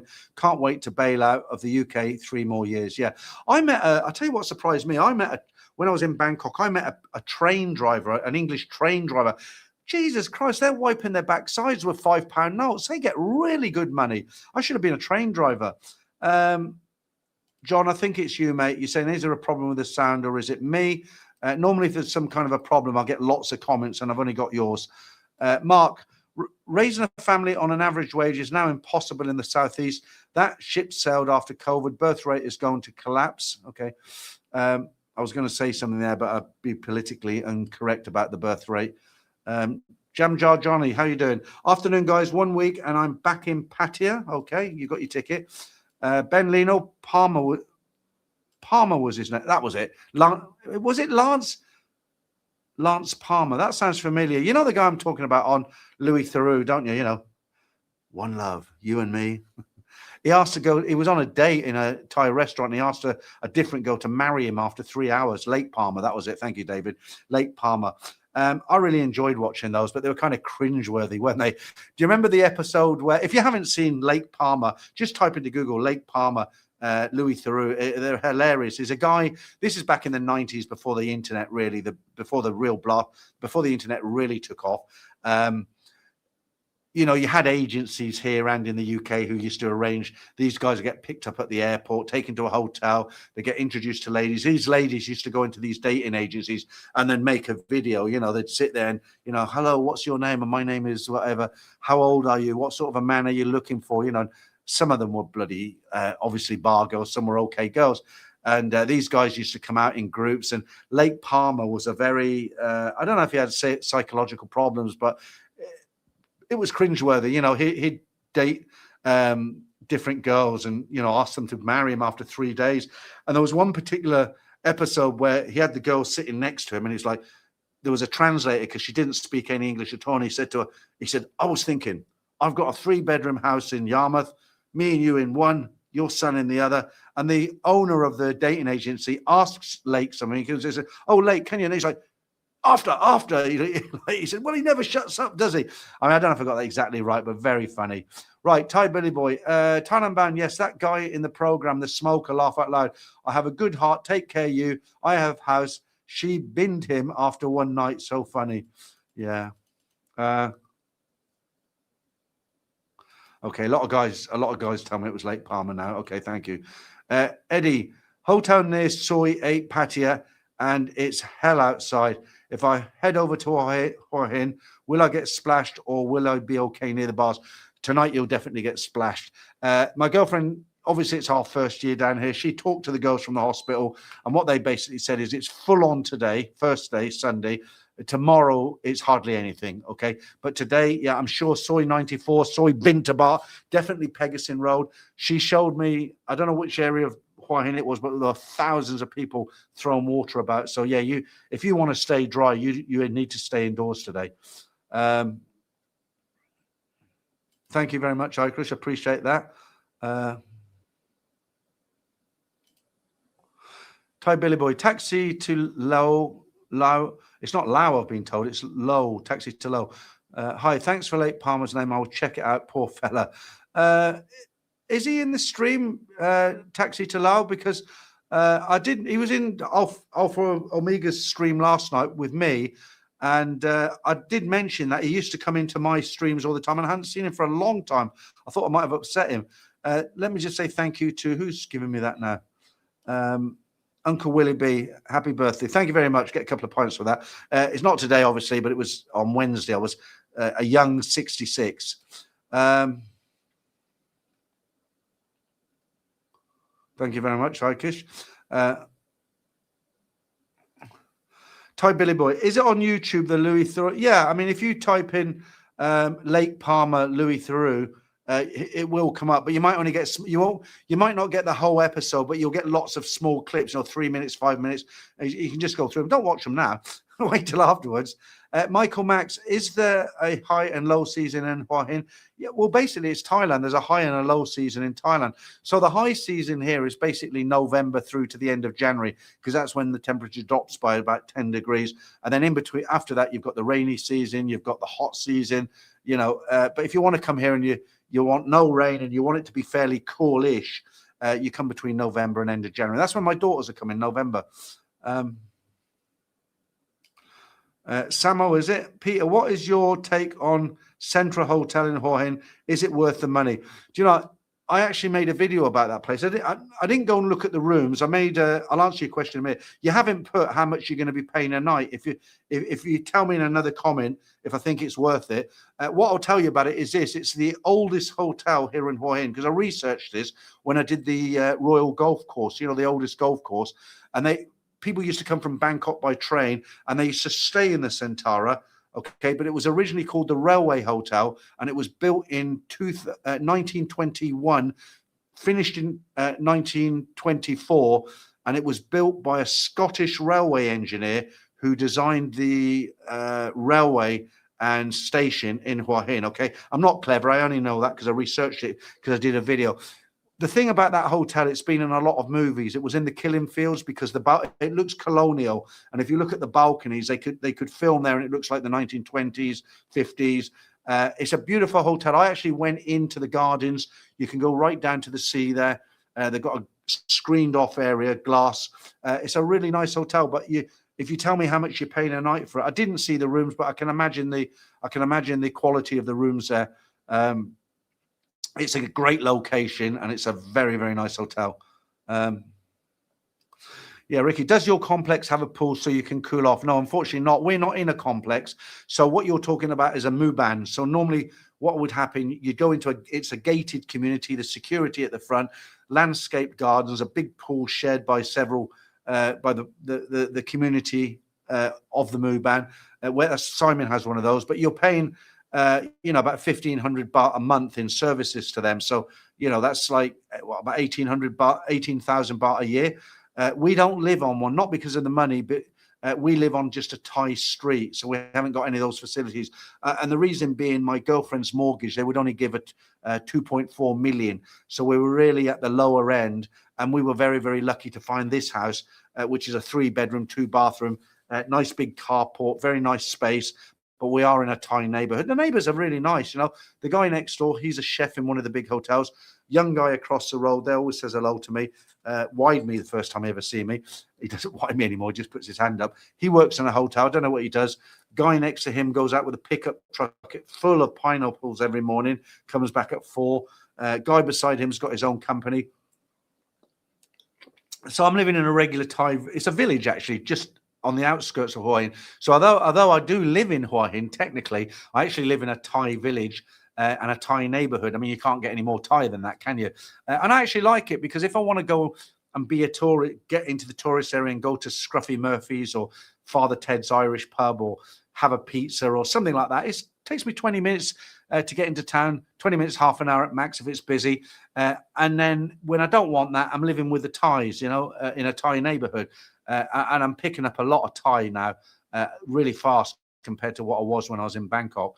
Ben Lino, early 90s, dating agencies, really funny. Okay, nice to see you in Taxi Talal. Awesome. When Lake came in with the candle to his lady.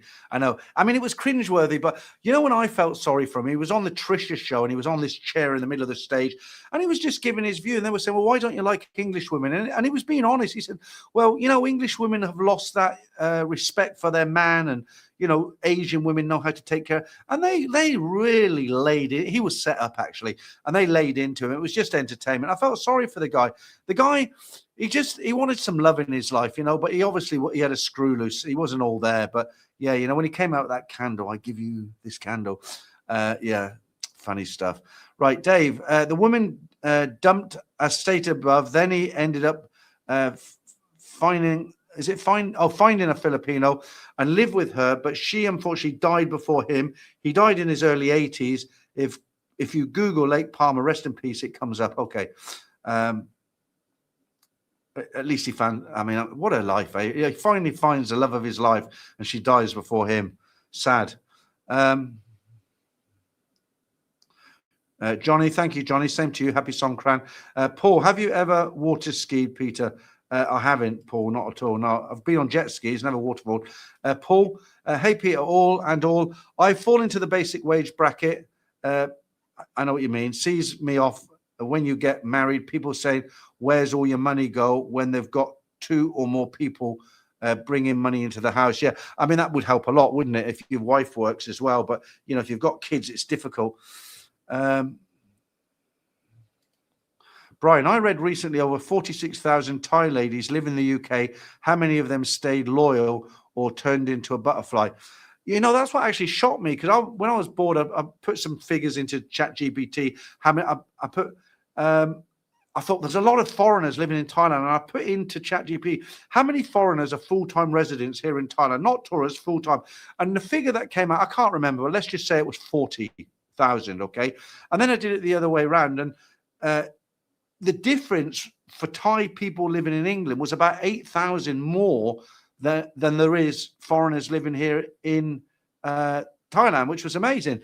But you're right. I mean, I think what happens is a lot of guys meet girls here in bars and stuff as well, take them back to the UK. Not all of them. Some of them go back, and I've had stories on the channel where they say, I went back with my Thai wife and we've been together now for 15 years, got 2 kids, and the marriage has been great.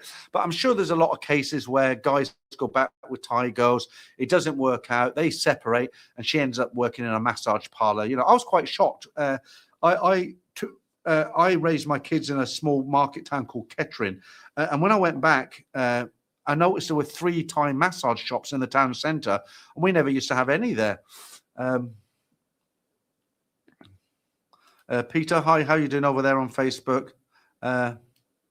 David, so do you drink Guinness, Pete? I found the best Guinness in Bangkok is the Red Lion beside the Miami Hotel. That was my regular go-to place, the Red Lion. I loved it in there for a few reasons. Because she worked late, I used to like to go and have a beer about 6. So if you go there, you know yourself. In answer to your question, I don't like Guinness, no. But I used to go there and they have happy hour all night on a Monday, and it was 99 baht for a pint of, what did I drink when I was there? The Singaporean beer, what's it called? Tiger. So 99, but I didn't stay there all night, obviously. But what I liked about there, I liked the girls working in there, because what would happen on a regular night, they'd have happy hour and it ended at 7 o'clock. But there was always 2 in there in the evening. I used to give them 50 baht each when I went there. So they looked after me. So what would happen is happy hour ended at 7 and they'd come out. They'd come over. One of them would come over 5 minutes before, happy hour and say, do you want any more? And I say, can I order 2? Because I only had 1, and I thought I'll have 2. Sorry, she's working late tonight. And then what they'd do, they'd ring them in before 7, so it looked good on the books. But I'd be sitting there at 7:30, 8 o'clock, and then I'd have a fresh one poured at the happy hour prices. So yeah, that was I used to go there nearly every night, actually, about 6 o'clock. And for me, they serve the best pizzas. For me, the pizzas were very good in there. Zen Bulldozer, I came post-internet, but Thailand would have been so much better before it, I imagine. I don't really agree with that in a nice way, and I'll tell you why. Because with the internet, you've got so many videos, what you shouldn't do in Thailand. Watch out for these scams, the best way to get from the airport, look out for these kind of girls in a bar, all that sort of stuff. So you're all preloaded before you get off the plane. If you've never been here before, you've got this vision of Thailand before you actually get here. But in the old days, when you just got off the plane and you didn't know anything, I mean, when I first came here, I bought the Lonely Planets guide, because that's all there was. Bernard Trink was a famous guy. He was Bernard Trink ran a page called The Night Owl in the Bangkok Post.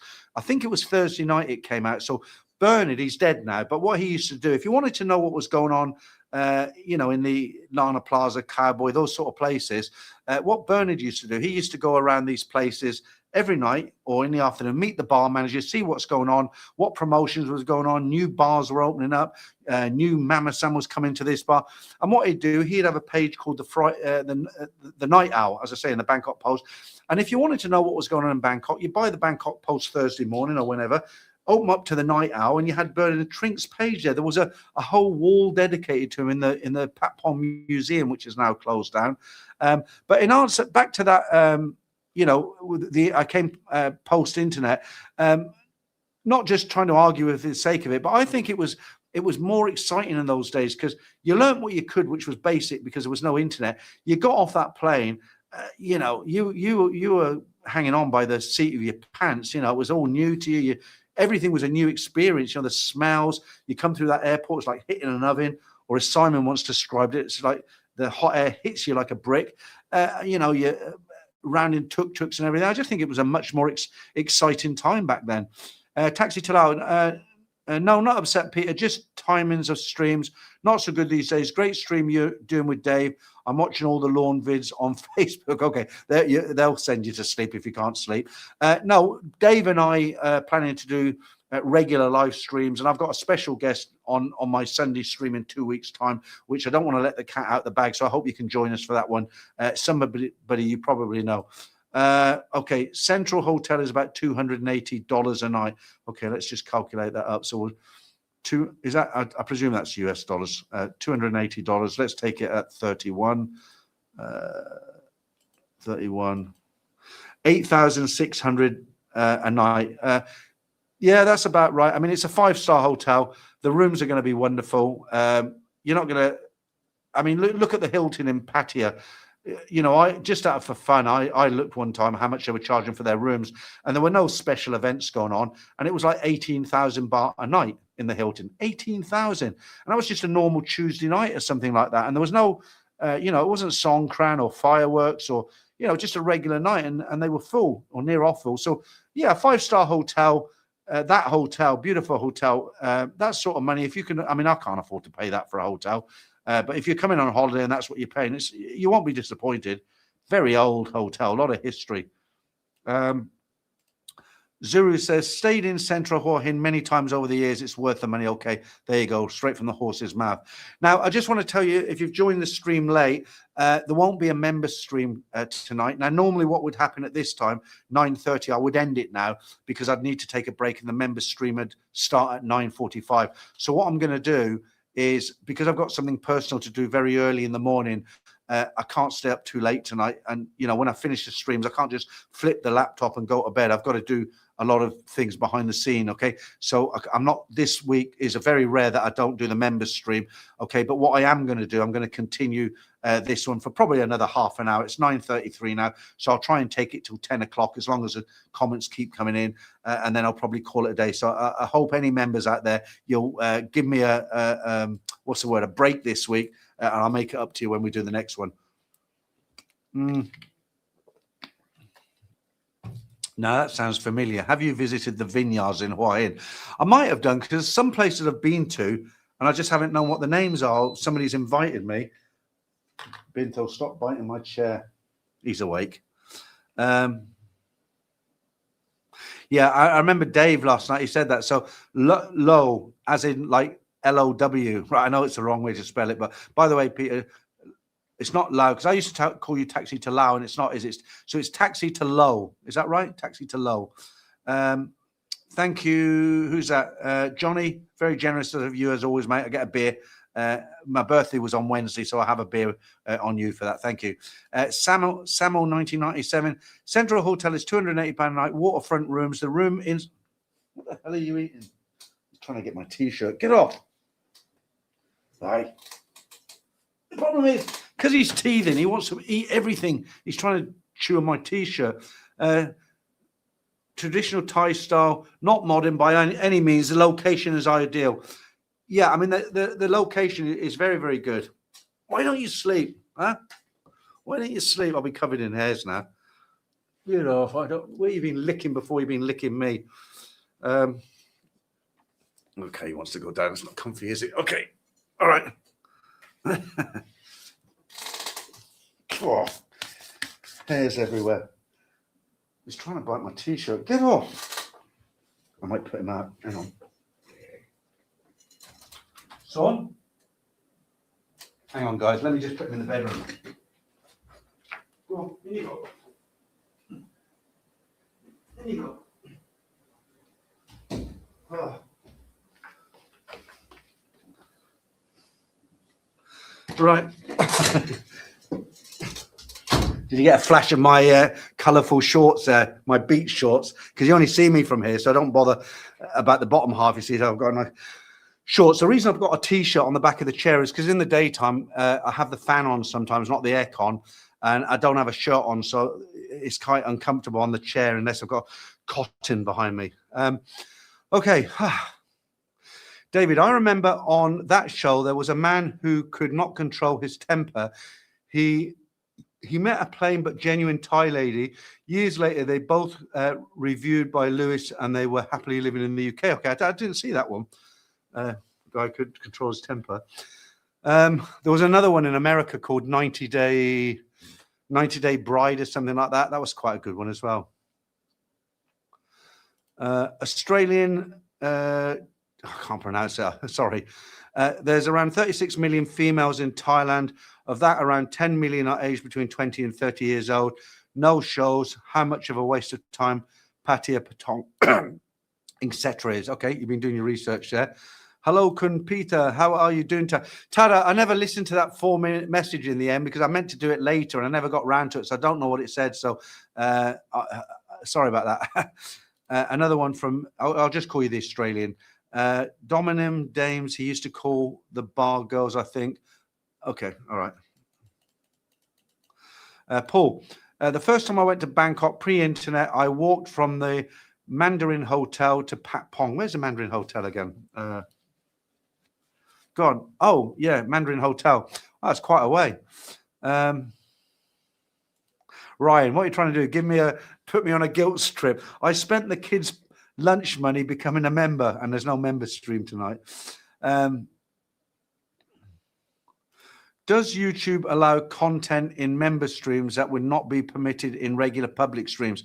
No, not at all. The whole point of a member stream is because when you do a regular stream like this, you don't know who's watching. Okay, I've got more than a couple of hundred people in here now, and as I said, there are people out there who want to stick the boot in, and they're just listening, just waiting to get a little snip of information that they can use against you, right? So that's why in a regular stream, I'm very, very careful. But in the member stream, the whole point of the member stream, it's a lot more personal. Members will tell you I talk about stuff that I wouldn't talk about in a regular stream, about my personal life. And also, I do competitions, I do games, we do joke of the week, I still do the manga minute, all that sort of stuff. And that's what's different about the member streams. But no, YouTube doesn't let you get away with any more. They've got their community guidelines, and that's it. Paul, is his teething? Can't you give him a bone? He's got loads to chew on. He's got so many toys, but these Shibas, they get bored of toys very quickly.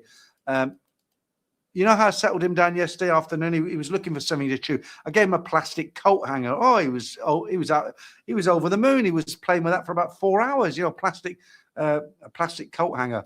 Mazza, how you doing? Bintu is very cute.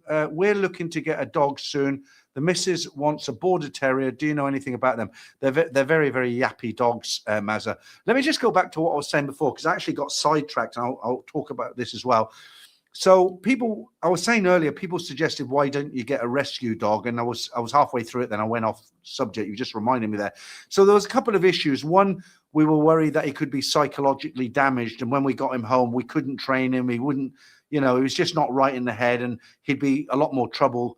We feel sorry for them, of course, but, I'm not here to, sort that sort of thing out. And the other thing is, most of and this isn't a nice thing to say, I know, most of the dogs that we looked at, they just look like soy dogs, because they were basically soy dogs. Because what would happen, these soy dogs live out, and there's certain charities who go out and feed them and take care of their pups and stuff. So what would happen, a mother would have a bunch of pups in a field somewhere or in some woods, and they'd pick them up in the box and they'd take them into the rescue shelter, and they're available for rescue. Well, they look like soy dogs, and that wasn't what we were looking for. And, I looked at Alsatians because they're very loyal dogs, very intelligent dogs, German Shepherds, but they're just too big for where we are, and they molt a lot of hair. I looked at Labradors. Well, they're very, very greedy dogs. It's very difficult. They get fat very easily because they're very greedy. I looked at Beagles again, but I've had 2 Beagles, and they're sniffer dogs. They're pack animals. They're only interested in picking up a scent. They don't want to chase a ball or listen to any commands. And I looked at a lot of different things. And the dog you're talking about, the terrier, they're lovely dogs, but they don't stop barking. There's a lady got one 4 doors down. Luckily, it's not next door. It wakes me up every morning, 7 o'clock in the morning. It's constantly barking. I'm getting used to it now, actually. And then in the evening, it's barking, and they're just barking dogs. So, if you can handle the barking, the non-stop barking, then yeah, fine. The reason we got the Shiba was because I was talking to a dealer in Bangkok, very good dealer, very reputable. And I was asking him what he had, and he said, telling me the dogs. And he said, I've got a couple of Shibas, a female and a male. And I said, well, we were after a male. We don't want a female, And he sent me a video, and I've never seen it. Believe it or not, I've never seen a Shiba Inu before. Never. I've never seen one in the UK. And I thought he's very cute. And I did the research on them, and the research said that they're very loyal dogs. But they're very timid dogs, but they will protect the home, So if you're not there, and because eventually we'll leave him outside in the daytime, because it's very secure, the house, with 3 walls and a gate, and we've got a big carport, so we can put a fan under there for him in his bed, and some water, and in the evening, afternoon, 5 o'clock, he can come back in the house with us. I only put him out there when we go out. And but he was a good choice. But he was 30,000 baht, 2,500 baht to have him delivered. I managed to get the whole deal down, so he was delivered on the door for 30,000 baht. But we also got his health certificate. He's had the first 2 very important jabs, and so yeah, we're very, very happy with him. And he's a lovely, friendly dog. But he's always trying to bite my ankles and stuff because he's teething. Right, Jerry, I paid 14,000 baht, 7 days in Soi 5, fairly decent hotel, 1 block from Soi 6, well worth it. rooftop bar. Yeah, I mean, if you're coming on a holiday, it's worth forking out the extra for the hotel. I mean, some guys have got the attitude like, well, why should I pay all this money for a hotel? If I get a budget, cheap hotel, then I've got more money to spend when I'm in Pattaya. And that is true. You know, and other guys give the argument and say, well, I only go back there to sleep, so it's a waste of money. But, you know, the way I look at it is I do like a nice hotel room. I can't afford to stay in the Suntory or the Hilton. But, you know, I've stayed in Blackwoods on Soy 7 or Soy 8, wherever it is in Pattaya. And that, at the time, that was about 2,000 baht, a nice, very nice hotel. And, you know, I'm the sort of guy, you know, I'll be out in the day. I'll go back about 4 o'clock, have a shower, maybe lay on the bed for an hour, watch a bit of TV, just to chill out a bit. And then, you know, so the room is very, very important for me anyway. Do you know, that's a coincidence. Thai Billy Boy, you said the first hotel I stayed in Bangkok decades ago was the Asia Hotel. That's also, when I don't know if you remember me telling you, for a short while, I ran a nightclub in the 80s on Orchard Road in Singapore. I was a manager, Orchard Towers, 4th floor. It was called Top 10. I was only there for a short time. I didn't get on with the owner. Okay, I really didn't like him, so I got out of there quite quickly. But he sent me to the Philippines to look for a live band, and I had to, because the ticket was really cheap. I had to stay in. It was cheaper. The ticket let's start again. The ticket he bought me, it was cheaper for me to go from Singapore, one night in Bangkok, and then on to the Philippines. But then it was direct from Philippines back to Singapore. And that's the ticket he bought for me, cheapest he could get. And the hotel I stayed, 1991, I remember it like it was yesterday. I stayed in the Asia Hotel. And I remember coming down I was only there for one night.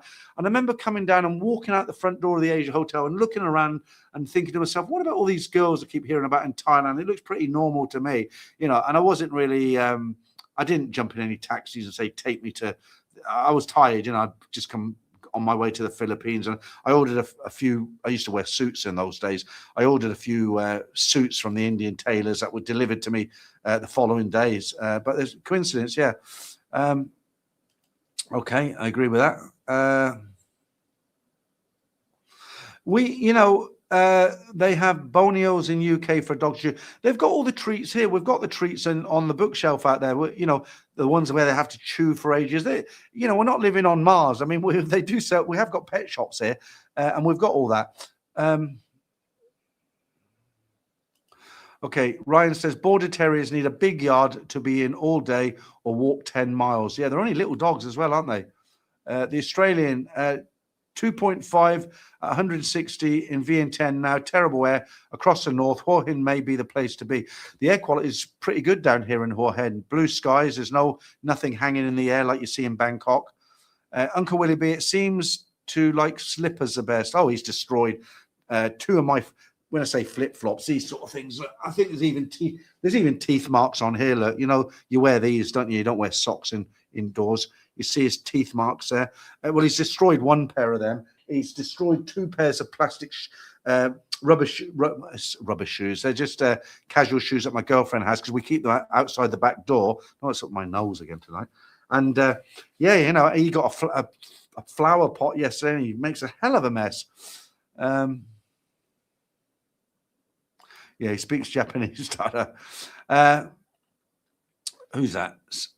Swadi from Hua Hin. Who's that?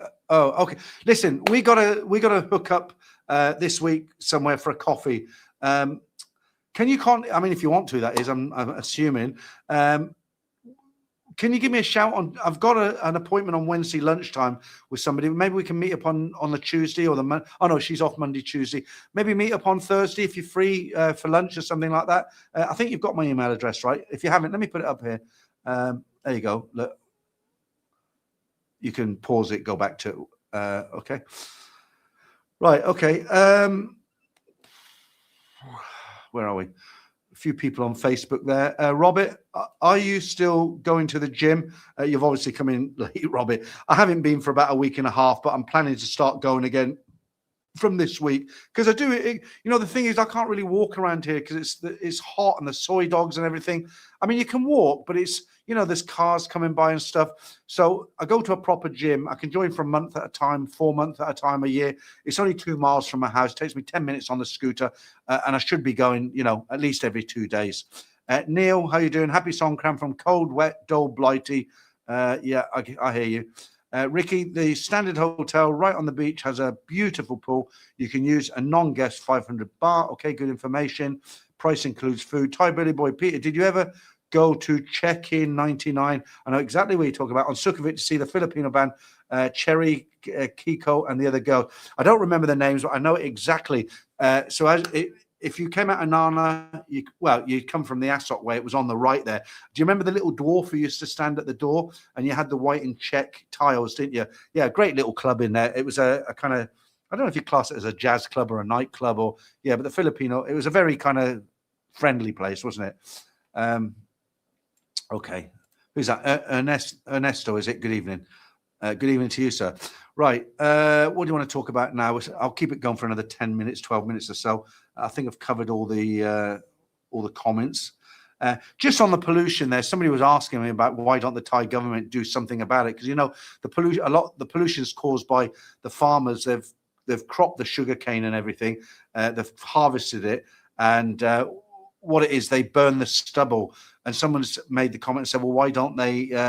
the Thais do something about it. And they do. The Thai government does a lot about it, but the problem is they do the burning in the countries around Thailand as well. It's not just Thailand. So the Thai government can, you know, they can do diplomatic, whatever they do diplomatic and have conversations with other countries, but they can't force them to do anything, can they?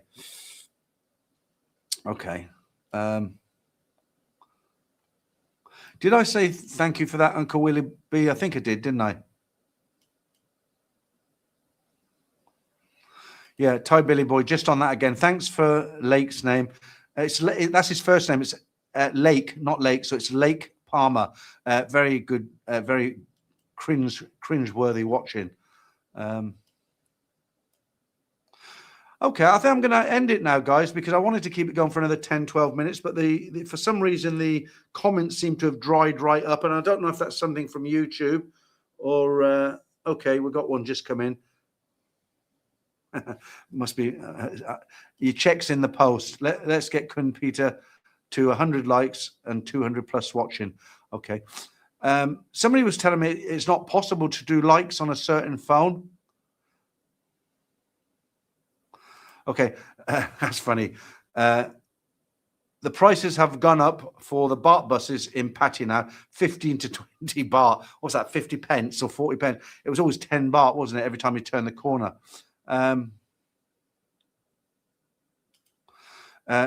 Peter, what about the Ibis Hotel on Soi 4? So I used to work for that company. The company I work for, Accor, my background is hotels, actually. The hotel chain, the management company, a French company, Accor, who I worked for their Asia Pacific office from Bangkok here for a while. Ibis is one of their brands. So there was Sofitel 5-star, Novotel 4-star, Mercure, which isn't such a well-known brand, 3-star. And then you had their 2-star hotel, which was the Ibis Hotel, which is actually in Europe. The Ibis Hotel is a real budget, everything nailed down hotel. In Asia, you get what it says on the tin, basically. It's nothing fancy. It's clean. It's comfortable. It's very basic. Yeah, I mean, what more can I say? It's just a basic hotel. It's clean, comfortable. You're not going to get any frills, and it's cheap.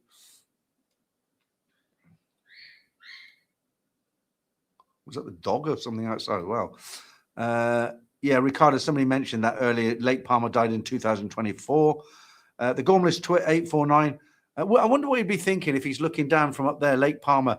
When he went to Thailand to look for a bride, would he be thinking that some guy on YouTube would be talking about him? When did he die? 2020, 2 years after he died. The Gormless Twit. I think you mean to say, if you could go back 10 years, what would your advice would you give yourself? I should have just separated with my wife earlier, because 10 years ago, my kids would have been 16 and 19. Okay. So, with my Korean wife, I always tried to maintain the relationship. A lot of it was down to me, and I was difficult to live with in many ways. and we had personality conflicts, and we ended up living our separate lives under the same roof, if that makes sense. There was nothing there for the last 15 years.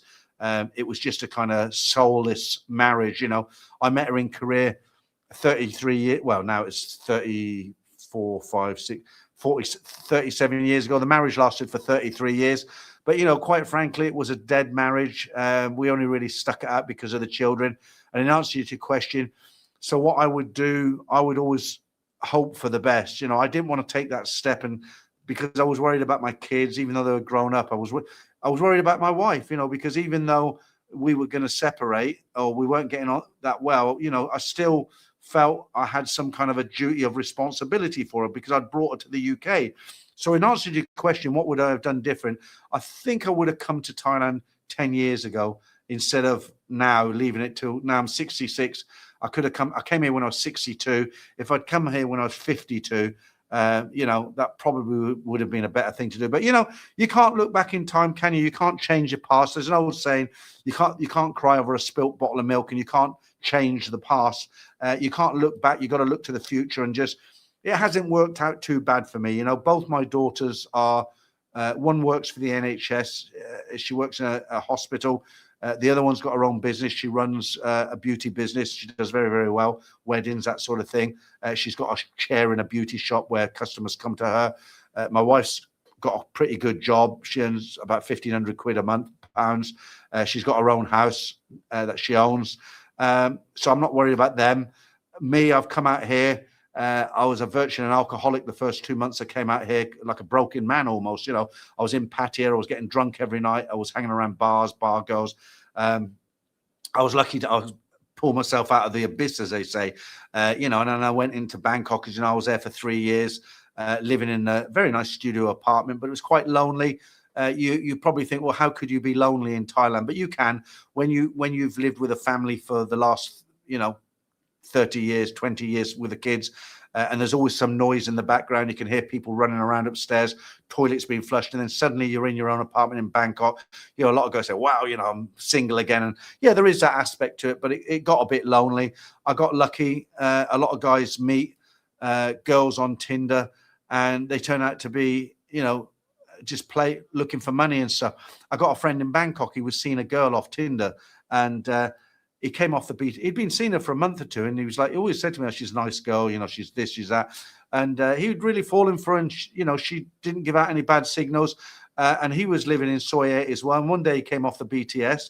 He walked around the corner into Soi 8, and there she was walking up Soi 8, holding hands with another guy in some fitness kit. So obviously they were coming back from Benji Park, So I've been very, very lucky. 4 years with mine. I'm on the 4th year now, and there's no red flag. So I think I've done okay, And the very fact that I've met a woman where I'm able that she could buy the house on a mortgage. I mean, a lot of guys will come onto Facebook and on here, and they say, oh, you're a simp. You're a mug, you're going to be one of your own stories. But I always say to them, look, I haven't taken any risk. She's taken all the risk. She's left a good paying job in Bangkok. She's taken on the, the weight of a mortgage. What have I done? I'm saving half my rent. I was paying 21,000 a month in Bangkok. I'm now paying 11,000 baht a month. I've spent probably 5,000 pounds with furniture and stuff like that. Not the end of the world. If she threw me out tomorrow, which I doubt is going to happen, as I want to come down here, then I'll just move into an apartment in Hua Hin. What have I lost? So I'm rambling on about it now, but that just goes back to that question there, because I like to answer that one truthfully, because I don't want to BS you. Right. Thai farmers are set in their ways. Be hard for them to change their way unless there is cash involved. Pretty right as well. Quite right. Or you threaten them. The government threatens them with something. Motel 1604. Is the large hotel in your background the Hilton? I can't tell from here. So that's an AI image of Hua Hin. It actually is Hua Hin, but Hua Hin doesn't look quite like that. I mean, they don't have all those palm trees, for instance, and they don't have as many tall buildings as you see in the image. You can go onto Google and look up the Hilton. It's there's plenty of pictures. It's quite an old hotel now.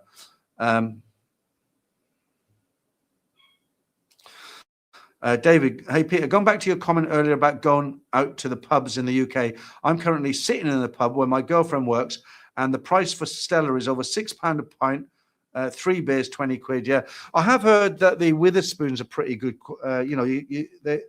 They do. Not Witherspoons, Weatherspoon. I'm so used to Witherspoons in Pattaya. They got a Witherspoons, okay? It's slightly changed. That when I talk about the real Weatherspoons, I call it Witherspoons. I've heard their prices are not bad.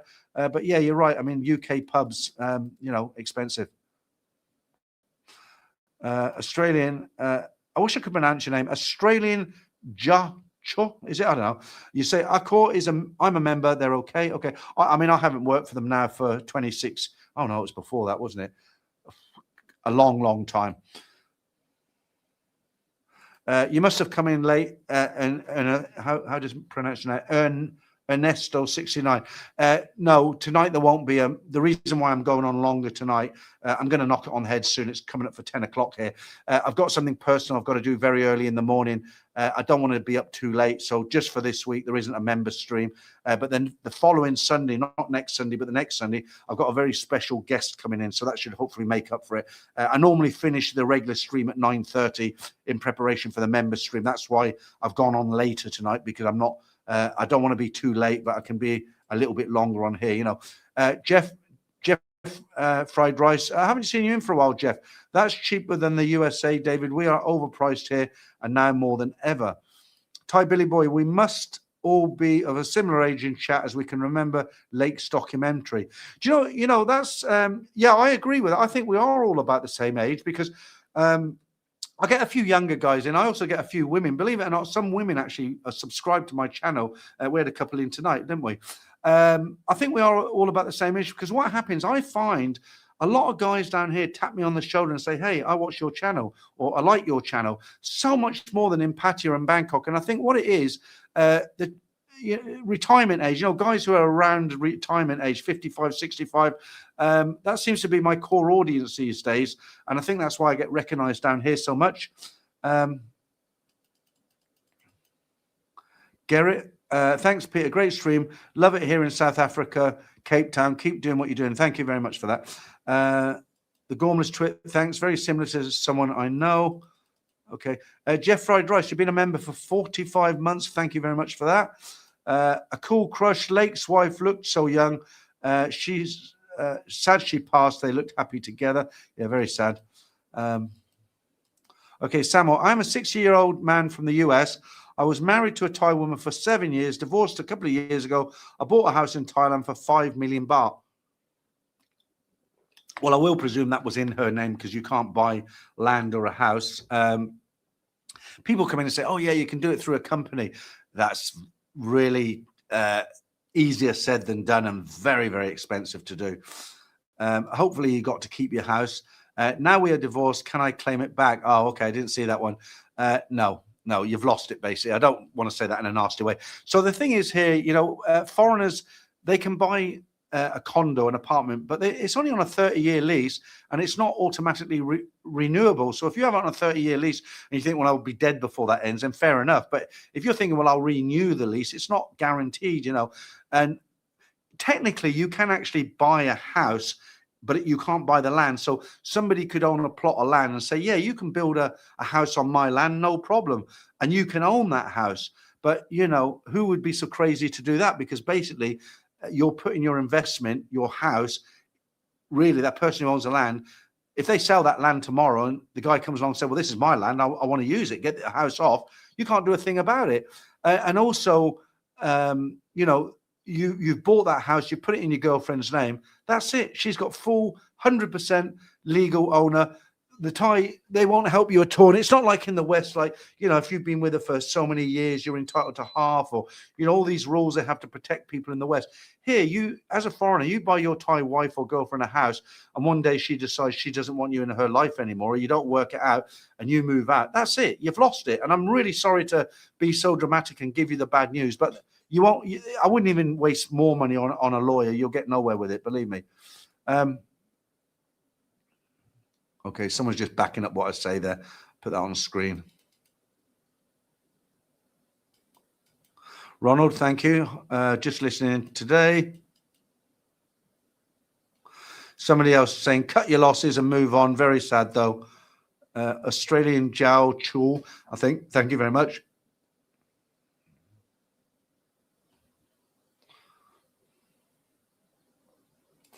Mazza, just very quickly, motel. Anybody heard from Brian? No. The last video I seen from Brian was in Vietnam.